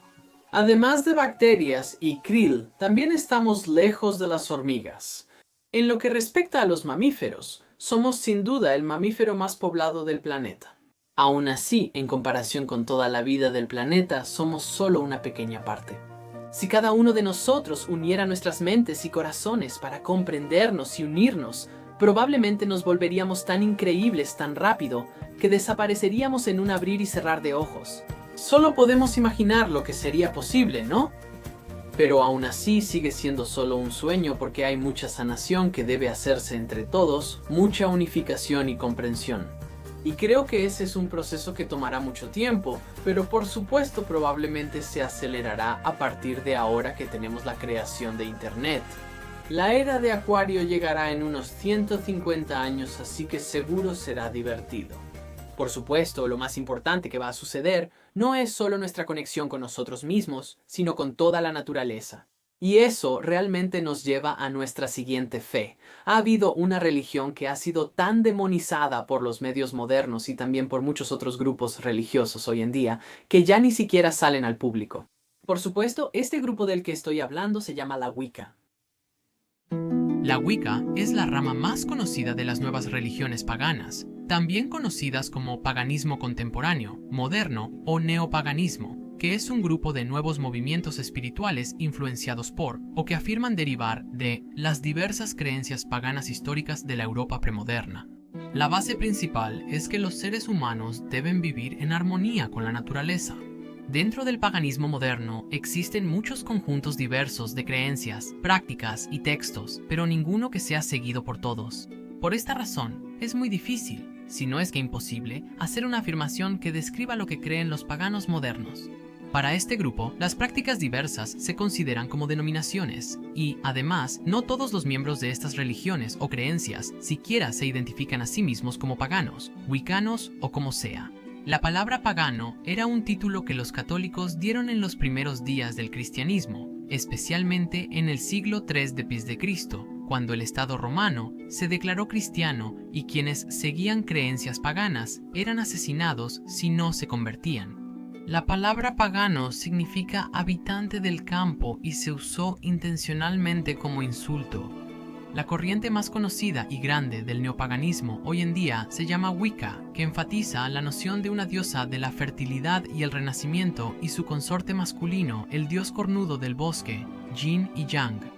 La Wicca es un monoteísmo politeísta y generalmente considera al Dios Supremo como el todo o el uno, del cual se sabe poco y que tiene muchos aspectos que conforman el gran todo unificado.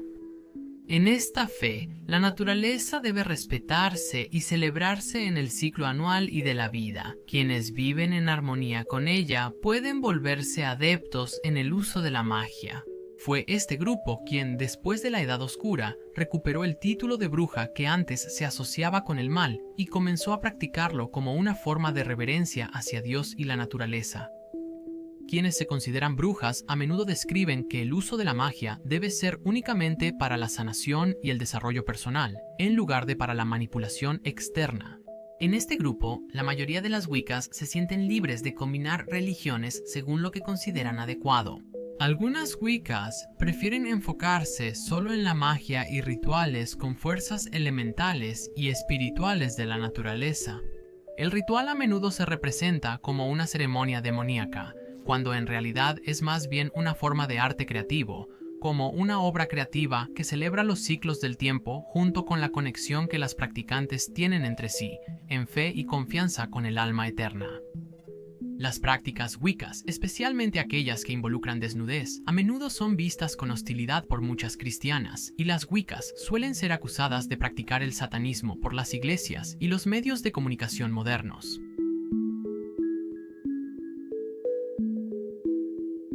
Por esta razón, prácticamente no existen representaciones populares modernas de la Wicca que realmente se acerquen a ser precisas. Algunas Wiccas consideran a las deidades como seres reales, mientras que otras las ven como representaciones simbólicas de fuerzas naturales y aspectos de las características humanas. Algunas ven ambas. Gran parte de los estudios escritos sobre la diosa en los que se basa la Wicca hoy en día se consideran históricamente problemáticos, pero las integrantes suelen estar conscientes de esto y generalmente ven los textos como mitos fundacionales. Un término reciente que ha surgido en la Wicca es el deseo de volver a encantar el mundo. Esto surgió probablemente como reacción a la revolución industrial y la creciente alienación humana del mundo natural. En esto, la Wicca busca restaurar las conexiones que son fundamentales para el bienestar tanto del planeta como de nosotros mismos. En cierto sentido, esto podría significar cualquier cosa, desde tomarse el tiempo para meditar al aire libre hasta plantar jardines. También es una fuerte crítica a la vida bajo el capitalismo global. Pero, en resumen, la Wicca intenta restaurar la magia esencial de la vida en la Madre Tierra.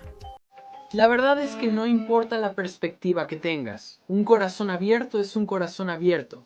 Y si llegas a la mesa con un corazón abierto y hay otros corazones abiertos, serán recibidos con respeto y respuesta. Podrán sentirte y oírte. Eso es importante y debemos aprenderlo todos. Supongo que hoy te pido que observes todas las religiones conmigo y abras tu corazón. Esto se puede hacer de manera muy sencilla, simplemente aprendiendo y observando. Ya sabes, permitiendo que tu mente entienda algo que antes no tenía sentido y que rápidamente o fácilmente descartaste como tontería. Pero claro, no me refiero a que te metas de lleno en la religión en sí. Ya sabes, hazlo solo con tu mente, no necesariamente con tu cuerpo. Así es como puedes formar un nivel adecuado de entendimiento y juicio en tu mente sobre lo que está bien o mal para ti específicamente. Eso realmente me hace pensar en Cienciología. En 1950, Ron Hubbard, a quien a menudo llaman Lafayette Ronald Hubbard, escribió un libro llamado Dianética, la ciencia moderna de la salud mental. El libro se volvió muy popular en poco tiempo dentro del movimiento de autoayuda temprano, pero rápidamente perdió fuerza como una moda pasajera y la Fundación Dianética se declaró en bancarrota. Hubbard luego redefinió el tema como una religión y lo llamó cienciología, ampliando los escritos de Dianética. Según este libro, los seres humanos están limitados por engramas, experiencias negativas almacenadas en la mente inconsciente que afectan el comportamiento mucho después de la experiencia traumática. Estas experiencias pueden venir de etapas previas, del vientre materno o de vidas pasadas. Los engramas pueden eliminarse mediante un proceso llamado auditoría, que consiste en responder preguntas de manera reflexiva, ya sea usando el libro o en un entorno profesional conectado a un dispositivo llamado e-metro. La psiquiatría es rechazada por considerarse dañina, sobre todo por su uso de medicamentos. A quienes completan el proceso se les llama claros. Las enseñanzas posteriores de Hubbard afirman que un claro puede desarrollar aún más su ser interior, llamado el tetán. Un cienciólogo busca convertirse en un tetán operativo, u tetán operativo, y luego pasar por los diferentes niveles establecidos para ellos. En Tetán Operativo 3, un cienciólogo aprende que los tetanes fueron traídos a la Tierra por Xenu, un dictador galáctico, hace 75 millones de años en circunstancias traumáticas. Se considera que este conocimiento es peligroso para los no preparados y solo tiene sentido si se revela en un contexto ritual. Hubbard dijo haber aprendido esto mediante investigación científica, no por revelación, aunque algunos cienciólogos creen que la historia es alegórica. La palabra cienciología es la combinación de la palabra latina scientia, que significa conocimiento o habilidad, y la palabra griega logos, que significa palabra o relato de. Su logotipo está compuesto por dos triángulos con una S que los envuelve. Estos triángulos se llaman los triángulos ARC y KRC. ARC es afinidad, realidad y comunicación. El triángulo KRC es conocimiento, responsabilidad y control. Los cienciólogos buscan alcanzar el desarrollo espiritual mediante el estudio de los materiales de la cienciología. Los miembros deben donar para los cursos y la auditoría mientras avanzan en el llamado puente hacia la libertad total. Los cienciólogos suelen avanzar en el puente según sus ingresos. Hubbard habría dicho en los 40 que quería fundar una religión para ganar dinero. Los escépticos afirman que la cienciología no es una religión verdadera. En 1967, Hubbard renunció como director ejecutivo de la cienciología para formar la Organización del Mar, basada en barcos, en la que los voluntarios trabajaban entre 6 y 40 centavos por hora mientras viajaban por aguas internacionales, deteniéndose ocasionalmente en varios puertos para abastecerse. Fue un mes después de fundar la Organización del Mar, cuando Hubbard afirmó haber descubierto la información que se presenta en la etapa de Tetán Operativo 3 sobre Xenu y la historia del mundo. Durante la década de 1970 estuvo plagada de acusaciones de criminalidad en más de un país, y en 1978 Hubbard enfrentaba tantos cargos criminales que se escondió en California, aislándose de todos excepto de 10 mensajeros durante muchos años. En 1986, Lafayette Ronald Hubbard murió de un derrame cerebral en su rancho sin dejar plan de sucesión. Sin un líder, el ambicioso David Miscavige dio un paso al frente y a base de presionar y hacer tratos, tomó el control de la iglesia e instaló a una nueva generación de lugartenientes. Una década después del liderazgo de David Miscavige, una crisis latente finalmente estalló. Durante años, Hubbard afirmó que la cienciología era una religión exenta de impuestos. Por lo tanto, se habían negado a pagar cualquier impuesto. En los años 80, la Iglesia de la Cienciología recibió una factura fiscal de más de $1.000 millones del Servicio de Impuestos Internos. Sus activos totales en ese momento eran solo una cuarta parte de eso. En respuesta, miles de cienciólogos presentaron demandas no solo contra el Servicio de Impuestos Internos, sino también contra empleados individuales del Servicio de Impuestos Internos, un total de 2.400 demandas, todas dirigidas al Servicio de Impuestos Internos al mismo tiempo. Demandaron al Servicio de Impuestos Internos no solo por litigios en su contra, sino también por crímenes contra el público.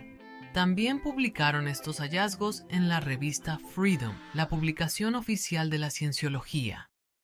Al final, el Servicio de Impuestos Internos y la Cienciología acordaron retirar todos los cargos. La Cienciología obtuvo estatus religioso oficial y retiraron las demandas contra el Servicio de Impuestos Internos. La Iglesia es conocida por su actitud agresiva e incluso violenta hacia los críticos, citando la política de juego limpio de Hubbard de los años 60, que indica que nunca se defienden, siempre atacan. Y así, cualquiera que critique a la cienciología es considerado un objetivo legítimo. De hecho, se presentaron una gran cantidad de casos relacionados con robo, hurto, acoso, demandas e incluso el envenenamiento del perro de una reportera que estaba investigando a la Iglesia. Muchos exmiembros describieron que la cienciología era una organización peligrosa y profundamente paranoica. La cienciología también ha sido conocida por la participación específica de celebridades a lo largo de los años. John Travolta dijo que la cienciología le dio valor para actuar al inicio, pero luego exmiembros afirman que quedó atrapado en contra de su voluntad. Por supuesto, Tom Cruise, reconocido como uno de los miembros más destacados de la cienciología, en quien la iglesia ha invertido millones, modificando sus autos, motocicletas, organizando grandes fiestas y hasta un hangar de aviones en Santa Mónica. Hoy en día hay aproximadamente entre 10.000 y 15.000 cienciólogos en el mundo, la mayoría de ellos en Estados Unidos. Aunque elijas unirte a la cienciología, eres amado, no solo por mí, pero quiero que sepas que te quiero. Déjame darte un mejor ejemplo de lo que quiero decir con lanzarte. Hey. Toma como ejemplo a los pentecostales. Cuando estaba haciendo el video sobre los pentecostales, intenté hablar en lenguas. Solo estaba sentado ahí editando el video, como... Y fue divertido. Me recordó al Oming en otro nivel, como hacer vibraciones con la garganta que salen de todo tu ser. ¿Sabes? A veces tienes pensamientos que salen en palabras, y luego tienes sentimientos que se expresan, y realmente cambias y te adaptas al flujo de tu cuerpo y a esta energía que fluye a través de ti, y hablar en lenguas es como otra forma de expresarlo. Al menos así es como yo lo experimenté personalmente. Cuando hice el video sobre el taoísmo, estaba muy emocionado con el trabajo de energía, el tai chi y el qigong. Así que empecé a practicar tai chi y qigong en el patio todos los días, como 15 minutos durante una semana y media, porque estaba muy interesado en aprender sobre las diferentes prácticas. Esa fue una que realmente se me quedó grabada especialmente bien. Cuando se trata de la cienciología, escucho cuando dicen juego limpio, pero sé personalmente por mis propias experiencias que actuar de esa manera hacia los demás no me da lo que quiero en la vida. Y por eso me siento cómodo al decir que eso no es para mí porque lo conozco muy bien. Pero supongo que lo único que intento decir es que no habría sabido qué resonaba conmigo y qué no, si no lo hubiera intentado realmente. ¿Sabes? Podría haber hecho el video de lenguas y simplemente decir sí, es un poco, ya sabes, pero eso no parece una inversión mental y emocional completa para realmente entender de qué se trata. Ahora tengo más respeto y comprensión por eso porque lo intenté. ¿Eso quiere decir que iré a una iglesia pentecostal? No. No soy una persona que va a la iglesia. Mi templo está aquí, pero el punto es que lo hice. ¿Y qué tiene de malo eso? También podemos extrapolar este pensamiento. Al observar antiguas tradiciones espirituales africanas, hallamos prácticas interesantes como danzas chamánicas y rituales relacionados con nuevas creencias paganas actuales. Toma Yoruba, por ejemplo. No sabía nada de esto antes de hacerlo, pero me sorprendió muchísimo. La fe yoruba incluye conceptos y prácticas religiosas tradicionales del pueblo yoruba, presentes sobre todo en el suroeste de Nigeria y zonas cercanas de Benín y Togo, conocidas como Tierra Yoruba. Es una forma vibrante de buscar inspiración y energía de las deidades, los ancestros y otros seres para que las personas puedan vivir vidas plenas. La esencia del Yoruba es un viaje interior y hacia la conciencia de Dios. La unidad con la esencia creativa trae consigo una plenitud y el potencial de la esencia humana. En la fe yoruba hay un solo Dios supremo llamado Oludumare, también conocido como Oloran, quien es el creador de todas las cosas y responsable de la creación y el mantenimiento de lo que ha hecho. La religión yoruba es animista por naturaleza y por lo tanto muchas de las creaciones de Dios son deidades espirituales que habitan diferentes aspectos de la vida y la realidad y realizan la obra suprema de Oludumare, manteniendo y conservando el cosmos en perfecto orden y armonía. Muchas personas honran y buscan la ayuda de orishas, deidades que sirven como mensajeros y puente entre Dios y la humanidad.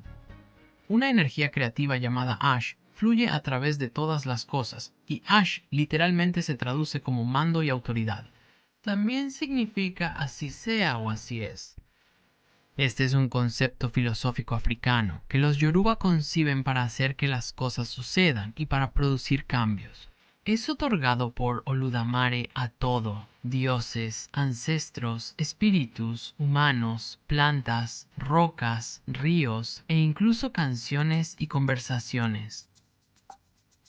La existencia, según los Yoruba, depende de esto, y la persona que aprende a usar esta fuerza vital esencial a través del entrenamiento, la experiencia y la iniciación se llama Alashi. Se realizan rituales públicos y privados, a veces incluyendo sacrificios, para celebrar y fortalecer estas relaciones con los orishas, de las cuales se espera que beneficien tanto a los devotos como a las deidades o ancestros, especialmente mediante el compartir del ashe. El conocimiento sagrado se transmite a través de sistemas de adivinación, historias que empoderan, prácticas tradicionales y festivales dramáticos que a menudo incluyen máscaras y tambores. Durante los siglos XV y XVI, el 16 Imperio Yoruba se fusionó con el cristianismo por la influencia europea y el comercio de esclavos.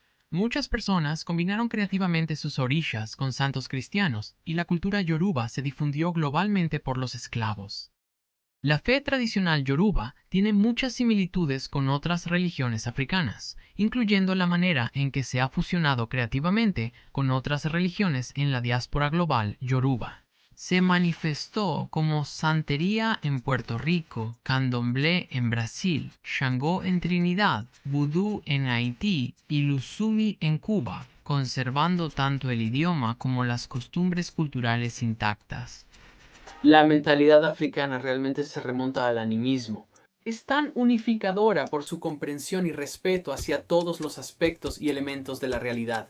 De hecho, ellos tienen, sin duda, los egos más pequeños y simples del planeta, porque realmente no tienen toda la tecnología extraña y los pequeños dispositivos que nosotros tenemos, y no pasan todo su tiempo en Facebook, así que están mucho más conectados con la naturaleza. Fundamentalmente, ellos se piensan a sí mismos en relación con todos los demás, y esta idea se llama Ubuntu. ¿Cómo puedo ser feliz si los demás no lo son? Significa que puedo aprender de ti tanto como tú aprendes de mí, y los expertos en ciertas cosas pueden compartir lo que saben, y quienes quieren aprender pueden aprender de los mejores. Y desde esa perspectiva, nadie tiene que sentirse culpable por no estar al tanto o no ser incluido, porque la inclusión simplemente es natural. Simplemente está ahí. Y ahora, hablando de inclusión, cuando sigues la fe africana, realmente empiezas a ver el tipo de cosas que suceden con ella, así como con las tradiciones orientales, que no parecen suceder con las fes abrahámicas. Y eso es la fusión con otros grupos de fe. El vudú es una fusión de prácticas religiosas de África que es un derivado de las religiones más antiguas conocidas del mundo, las cuales han existido en África desde el inicio de la civilización humana. No hay un solo fundador del vudú ni una fecha determinada para el origen de la espiritualidad vudú, pero llegó a América con la llegada de la esclavitud y jugaría un papel bastante importante en traer la libertad a los esclavos. Sin embargo, debido a los temores de los esclavistas europeos y estadounidenses, se difundió ampliamente la idea de que el vudú era una práctica primitiva y bárbara basada en la superstición y el espectáculo.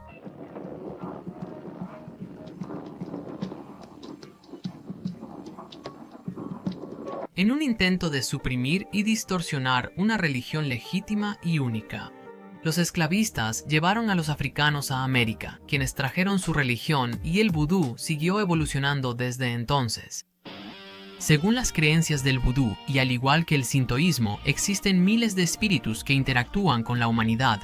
Estos espíritus Lawa antes fueron humanos. Algunos de ellos son generosos y otros son más agresivos, aunque estos pueden verse como manifestaciones alternativas de la misma ley. Todos los espíritus fueron creados por el Dios Supremo, Bondye, quien observa toda la comunión entre el espíritu y el hombre, pero que por lo demás no se involucra con la humanidad. El contacto con la ley puede ocurrir a través de sueños, trances de posesión o adivinación. Los rituales incluyen el uso de tambores y bailes, porque estos atraen a los espíritus e inducen la posesión, mientras que el sacrificio de animales les ha proporcionado sustento a los espíritus.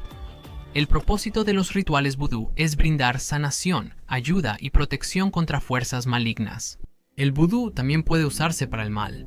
Los espíritus menores, llamados Baka, pueden ser manipulados para fines egoístas por hechiceros llamados Bogo. Se cree que estos hechiceros pueden crear zombies. Estos son cuerpos controlados por los Bogo al capturar el alma de su dueño. Quizás lo más interesante del vudú es que muchos de sus seguidores se consideran católicos romanos, a pesar de la actitud antagónica de la Iglesia hacia esta religión. Muchos de los Lawa se identifican con santos católicos romanos, como el portero, Lawa Legba, quien suele asociarse con San Pedro, que en las tradiciones católicas tiene las llaves del cielo. También hay una gran conexión, especialmente en Nueva Orleans y Haití, con el cristianismo moderno.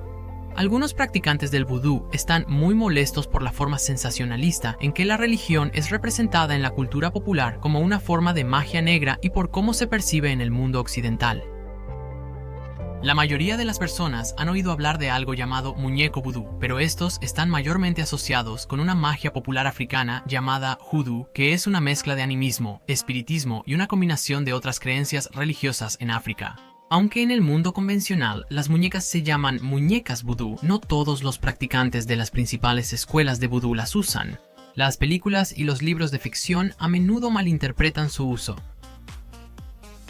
Las 3 iglesias de vudú más grandes están en África Occidental, Luisiana y Haití. Como viste, en muchos casos por sincretismo y deseo de seguridad, algunos grupos unieron conceptos y entendimientos, deidades, con los santos, pero al hacerlo en realidad desarrollamos una comprensión aún mayor de lo que un santo podría ser. De hecho, esto se demostró muy bien en la década de 1930 en una pequeña isla llamada Jamaica. El rastafarianismo es más que una religión, es una forma de vida, movimiento social y mentalidad sin la estructura típica de otras religiones. El movimiento surgió en Jamaica en los años 30 entre personas negras trabajadoras, inspirado por la profecía de Marcus Garvey sobre la unión de los negros con África, su tierra natal. Comenzó en parte como una postura social en contra de la opresión por parte de personas blancas y otras personas de clase media. En el fondo, creían que al ser llevados al Caribe por traficantes de esclavos en contra de su voluntad, les habían robado su herencia africana, la cual buscaban recuperar y celebrar. La profecía fue seguida por la coronación del emperador Haile Selassie. Los Rastafaris vieron el hecho como la profecía de Garvey cumplida y consideraron a Selassie el Mesías Ya Rastafari, figura de salvación que liberaría a los negros de los opresores blancos y los reuniría con su tierra natal. Fue Leonard Howell, a quien a menudo se le llama el primer Rasta, quien estableció la primera comuna Rastafari de 5,000 personas en Pinnacle, St. Catherine, Jamaica. Los rastas expresan su identidad a través de la Livity, un concepto de vida recta y siempre viva. Su esencia es la comprensión de que una energía o fuerza vital otorgada por el todopoderoso Ja, Dios, existe dentro de todas las personas y cosas, y fluye a través de ellas. Esta forma de ser enfatiza una vida de naturalidad. Desde el principio, el rastafarianismo se basó en la vida comunitaria. El cabello se lleva comúnmente en rastas, la dieta es vegetariana y se prefiere la medicina herbolaria, especialmente el cannabis, conocido como ganja, que se creía que estaba aprobado por la Biblia, limpiaba el cuerpo y la mente y acercaba el alma a Dios. Las rastas tienen un concepto clave, yo y yo. Tú preguntas a mí, ¿quién es Rastafari? Rastafari soy yo. Se dice en vez de tú y yo. Enfatiza la unidad entre la humanidad y Dios.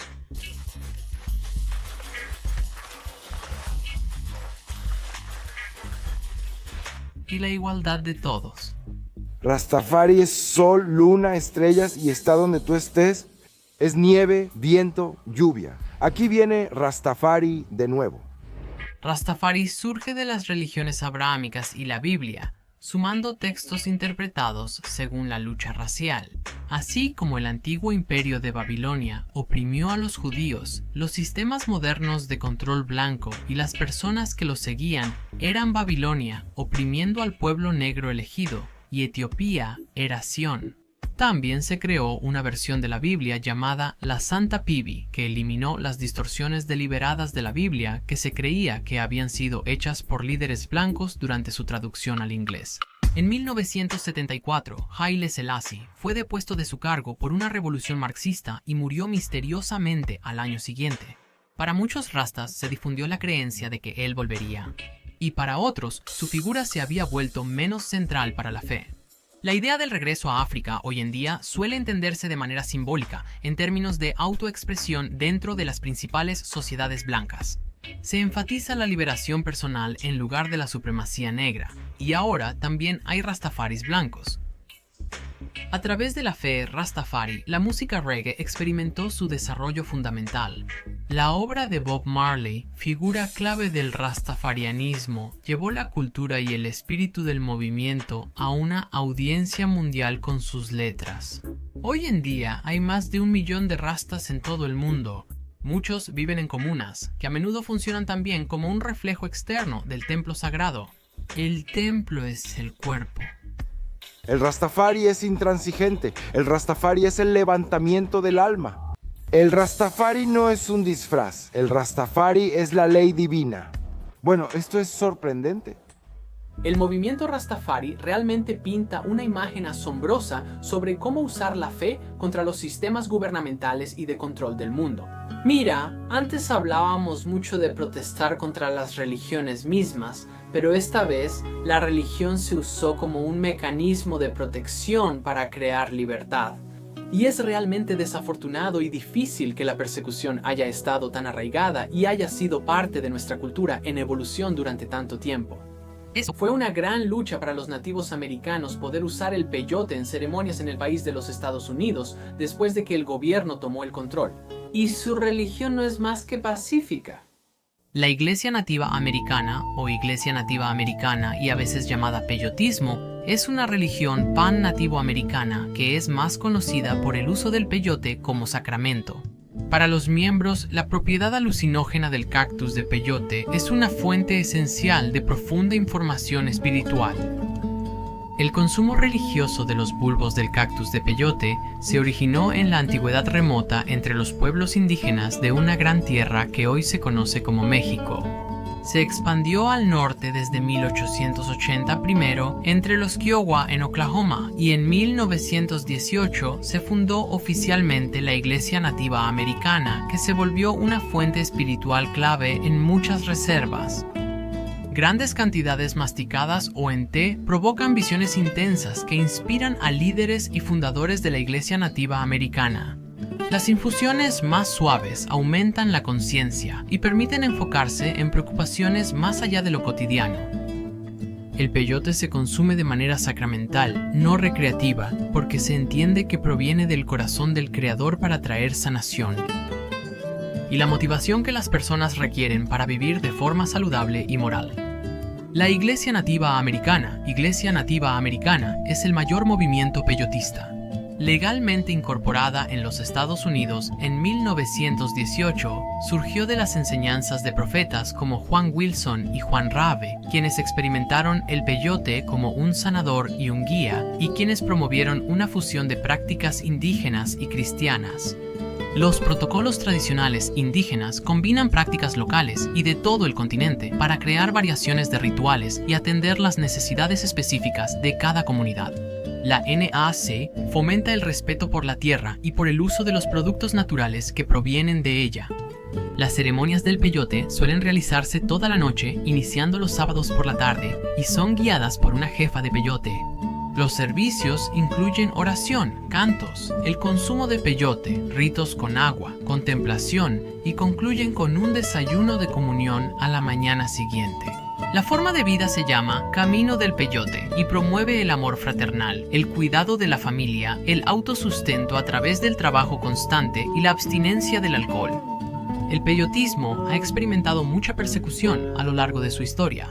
Aunque el peyote fue prohibido por el gobierno en 1888 y luego en 15 estados, el Congreso, apoyado por la Oficina de Asuntos Indígenas, iglesias y algunos grupos nativos, resistió intentos de 1916 a 1937 para prohibir su uso. Las luchas legales contra la criminalización del peyote llevaron a leyes de libertad religiosa que permiten su uso sacramental, incluso entre nativos americanos en prisiones de Estados Unidos. Y eso ni siquiera es lo peor. Quiero decir, al final ganaron, al menos un poco. Quiero decir, ahora pueden consumir peyote, pero ¿tienes idea de lo que está pasando en China? Falun Gong, también conocido como Falun Dafa, se traduce como práctica de la rueda del Dharma. Está basado en las enseñanzas de Li Hongzhi, un ex músico que es considerado por sus seguidores como un maestro de Qigong, una forma de meditación y ejercicio chino utilizada para la sanación y para aumentar el potencial humano, centrada en la veracidad, la tolerancia y la compasión. En esta creencia, se piensa que ciertos ejercicios transformarán el cuerpo y revelarán el lugar de una persona en el universo, siendo una herramienta fundamental para la liberación y el despertar. Li toma elementos del budismo y el taoísmo populares y relaciona la salud con el karma, en el que las acciones de vidas pasadas afectan la vida actual de una persona. El karma es una sustancia negra dentro del cuerpo que, a través del sufrimiento o la práctica, junto con una vida moral, puede volverse blanca. Los seguidores deben leer los escritos de Li, deshacerse de sus apegos personales y seguir los ejercicios que él prescribe. Los practicantes, entonces, pueden desarrollar poderes paranormales, y Li afirma tener una comprensión del universo mayor de la que puede conocer la ciencia. Esto incluye el conocimiento de que existen extraterrestres y que el mundo ha sido destruido y recreado varias veces y está a punto de pasar por este proceso de nuevo. De hecho, esta idea de ciclos mundiales, destrucción y renacimiento es fundamental para Falun Gong. La represión a los seguidores en China desde 1999 es una señal de que esto está por ocurrir. Los miembros han hecho protestas silenciosas en Pekín y ante embajadas chinas en el extranjero. Cuando comenzó en los años 90, había más de 100 millones de personas meditando juntas en público. La tasa de criminalidad estaba bajando y la moral en todo el país estaba subiendo. Sin embargo, para el gobierno chino, Falun Gong es considerado una secta herética que explota a sus miembros, causa muertes y es una amenaza para la sociedad, a pesar de que no hay evidencia de que tales actividades ocurran. Y el 20 de julio de 1999, la dirigencia del Partido Comunista inició una represión a nivel nacional y una campaña de propaganda multifacética con la intención de erradicar la práctica. Muchos practicantes fueron detenidos y enviados a campos de trabajo forzado, y luego comenzó la sustracción de órganos. Una vez en los campos de trabajo, los practicantes de Falun Gong eran ejecutados bajo demanda para proporcionar órganos a los receptores. Se dice que la sustracción de órganos ocurre tanto como resultado de la persecución del Partido Comunista Chino contra Falun Gong, como por los incentivos financieros disponibles para las instituciones e individuos involucrados en este comercio. En 2001, Li fue galardonado con un premio por Freedom House, una destacada organización estadounidense de derechos humanos, como defensor de los derechos religiosos. Li sigue vivo y ha residido en Estados Unidos desde 1996 observando y apoyando el crecimiento del movimiento. En China, decenas de millones todavía practican públicamente, a pesar de la persecución del gobierno, que ha hecho ilegal hablar de ello en público. Esto simplemente no está bien. ¿Extracción de órganos? ¿Por practicar una disciplina espiritual? ¿Qué demonios? ¡Oh, Dios mío! Estoy horrorizado. ¿Hablas en serio? Dios mío, es simplemente asqueroso. ¿Qué nivel de conciencia se necesita para hacer eso? No, lo entiendo. Ese es mi ego el que se está frustrando. Y sé que en algún nivel cósmico va a haber algún tipo de castigo cósmico para quien o lo que sea la conciencia que condenó a esas personas y las crucificó por sus creencias. Y eso es cierto en todos los aspectos. Y realmente lo veo como una combinación de karma y la antigua comprensión hermética de causa y efecto. Si haces algo tan odioso hacia alguien, entonces ese nivel de odio recaerá sobre ti. En el gran esquema de todo el universo, esta es una de esas luchas por las que la humanidad va a pasar para alcanzar su libertad. y estamos teniendo ese problema para poder pasar por esta lucha. Pero al mismo tiempo, como esa línea de tiempo aún no ha sido creada, como que todavía nos estamos moviendo hacia ella, es realmente frustrante aquí en este momento ver que ese tipo de cosas están ocurriendo justo al otro lado del océano. ¿Y qué podemos hacer al respecto? Quiero decir, ¿qué puedo hacer físicamente al respecto aparte de hablar de ello en este video? Muy frustrante, pero lo siento, ahora estoy alterado. Y necesito tranquilizarme, y necesito estar calmado. Y creo que para lograrlo hay que conectar con a los espíritus. ir a un lugar de paz, una comunión mental con el todo. Entonces, ¿cómo hacemos eso? Bueno, Creo que sería observando dos de las religiones más puras de corazón en el planeta, o al menos dos de mis favoritas. Estas dos se llaman sintoísmo. el sintoísmo es la religión indígena de Japón, un animismo que afirma la vida y que invoca las bendiciones de las fuerzas luminosas de la naturaleza y de deidades espirituales específicas. El sintoísmo, relacionado con la naturaleza, se asocia principalmente al crecimiento y la prosperidad. Anima a las personas a ser sinceras, alegres y puras, y a vivir en relación con los kami. Kami es una especie de término general para las fuerzas espirituales invisibles detrás de todas las cosas, que van desde el poder sin nombre que habita en una cascada, un árbol hermoso o una formación rocosa enigmática, hasta un guardián o ayudante personificado. Un sitio sintoísta puede ser un templo formal con puerta de vigas vermellón, o una simple característica del paisaje japonés marcada solo por una cuerda de paja blanca. La devota presenta una ofrenda, aplaude o hace sonar una campana para alertar al espíritu del entorno de su presencia y dice una oración para respetarlo y honrarlo. Es común que haya pequeños santuarios para los kami en casas y oficinas. Las seguidoras del sintoísmo celebran una historia mítica de Japón y el vínculo especial entre el pueblo y sus islas. En el siglo XIX, el sintoísmo legitimó el nacionalismo militarista y fascista, etapa que concluyó en 1946 tras la derrota de Japón en la Segunda Guerra Mundial, cuando el emperador renunció públicamente a ser la encarnación de Amaterasu, diosa sintoísta del sol. El sintoísmo es la religión más grande de Japón, practicada por casi el 80% de la población, aunque solo una minoría se identifica como sintoísta en encuestas. Esto se debe a que el sintoísmo tiene diferentes significados en Japón. La mayoría de los japoneses visitan santuarios sintoístas y piden favores a los kami sin querer pertenecer a una religión formal. Por lo tanto, el número de miembros suele contar a quienes se unieron a sectas sintoístas organizadas. Actualmente hay 81.000 santuarios y 85.000 sacerdotes en todo el país. Y tiempo de ensueño. La fe del tiempo de ensueño es originaria de los aborígenes de Australia y trata sobre la formación continua de toda la vida, junto con reglas para vivir que surgen de un caos preexistente de potencial fértil. La responsabilidad comunitaria es central en este sistema de creencias.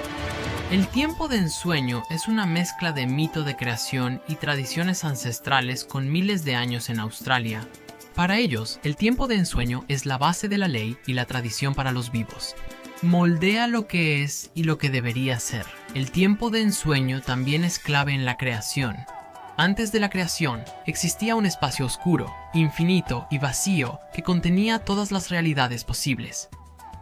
En esta tradición, se creía que del remolino en ese espacio infinito, los elementos surgían con energía y creaban la creación física, específicamente la Tierra y todo lo que contiene, incluso trayendo la luz del sol.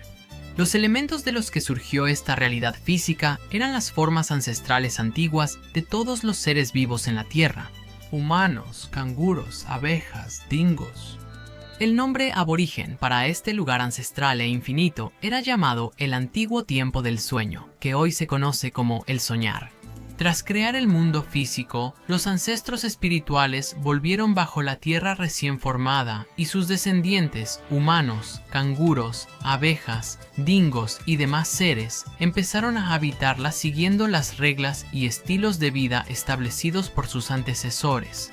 Las más importantes son aquellas que requieren que todos los habitantes asuman una responsabilidad mutua por el bienestar de esa comunidad.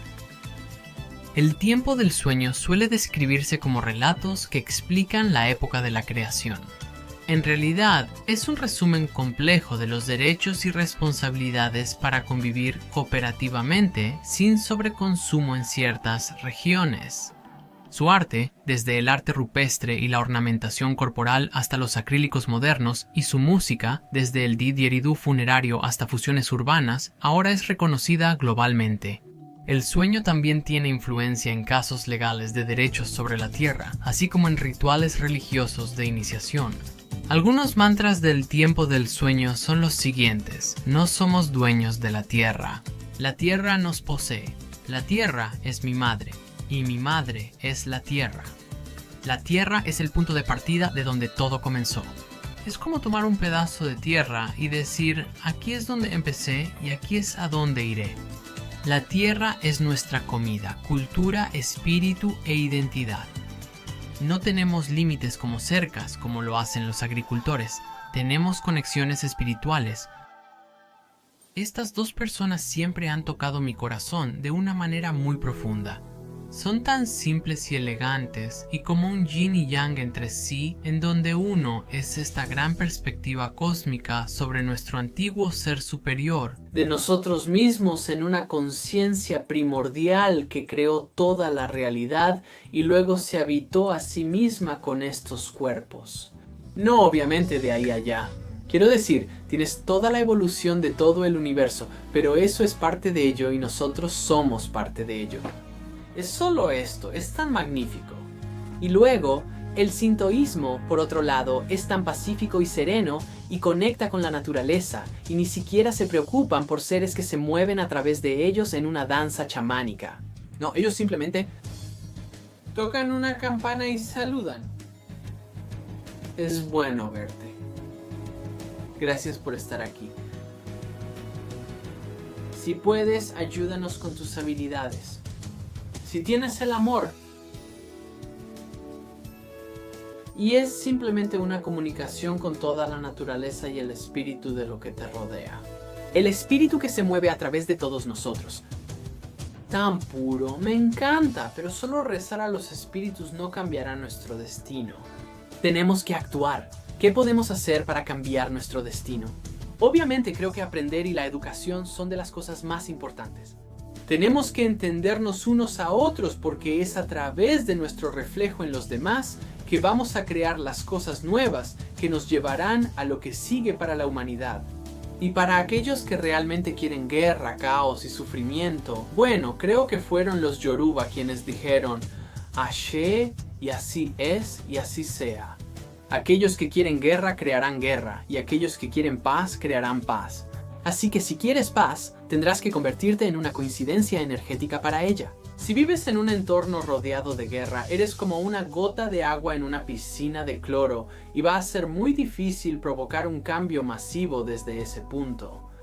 Puede que tengas que aislarte e irte a la naturaleza, o cambiar tus comunidades, o cambiar tu entorno para permitir que ocurra una transformación de manera más armoniosa, al menos.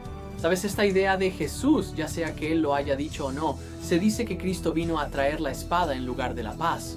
Y la razón de eso es porque se cree que la conciencia del verdadero Cristo causará división entre las personas, porque Cristo se demostrará a través de las acciones, no solo de la ideología. Y es en la demostración de Cristo que vendrán otros Cristos y dirán, oh Dios mío, cada uno de nosotros tiene el potencial de desbloquear a Cristo dentro de nosotros, de entender y conocer a Cristo. Todos podemos llegar a hacerlo. Pero va a requerir acción y demostrar físicamente tu amor y no solo decir, bueno, soy cristiano y eso es suficiente. Y al final, no me corresponde a mí juzgar, porque solo soy otro reflejo de ti en este gran mar de la conciencia humana. Yo y yo, ¿sabes, Bruda? Regocijémonos por los miles de años de separación previos a nosotros hasta hoy. Hoy tenemos la capacidad de hablar entre nosotros a un nivel enorme. A través de esto, a través de la tecnología que hemos creado con el Internet, podemos expandir rápidamente nuestra conciencia hasta los rincones más lejanos de la Tierra, porque ya no estamos limitados a estar en un lugar físico para aprender algo. Puedes aprender desde cualquier lugar con un dispositivo simple que te conecta con todos. Y al hacer eso, podemos llegar a ser mucho más íntimos entre nosotros de lo que realmente hemos sido en mucho tiempo. Todo lo que se necesita es evolucionar más allá de cosas simples como el clickbait y el troleo. Al final del día, mis experiencias al hacer esta serie de videos y aprender sobre todas estas diferentes religiones realmente solo han fortalecido mi comprensión de esta gran unidad infinita que a todos les gusta llamar Dios, fuente, espíritu, átum. Ha sido todo un viaje, y por supuesto aquí solo hablo por mí mismo.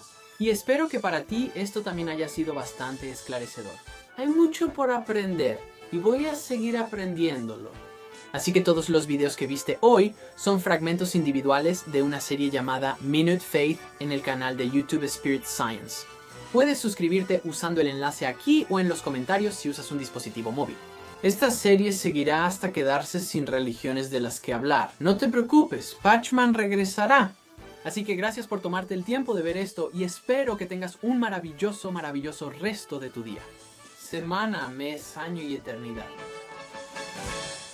Paz.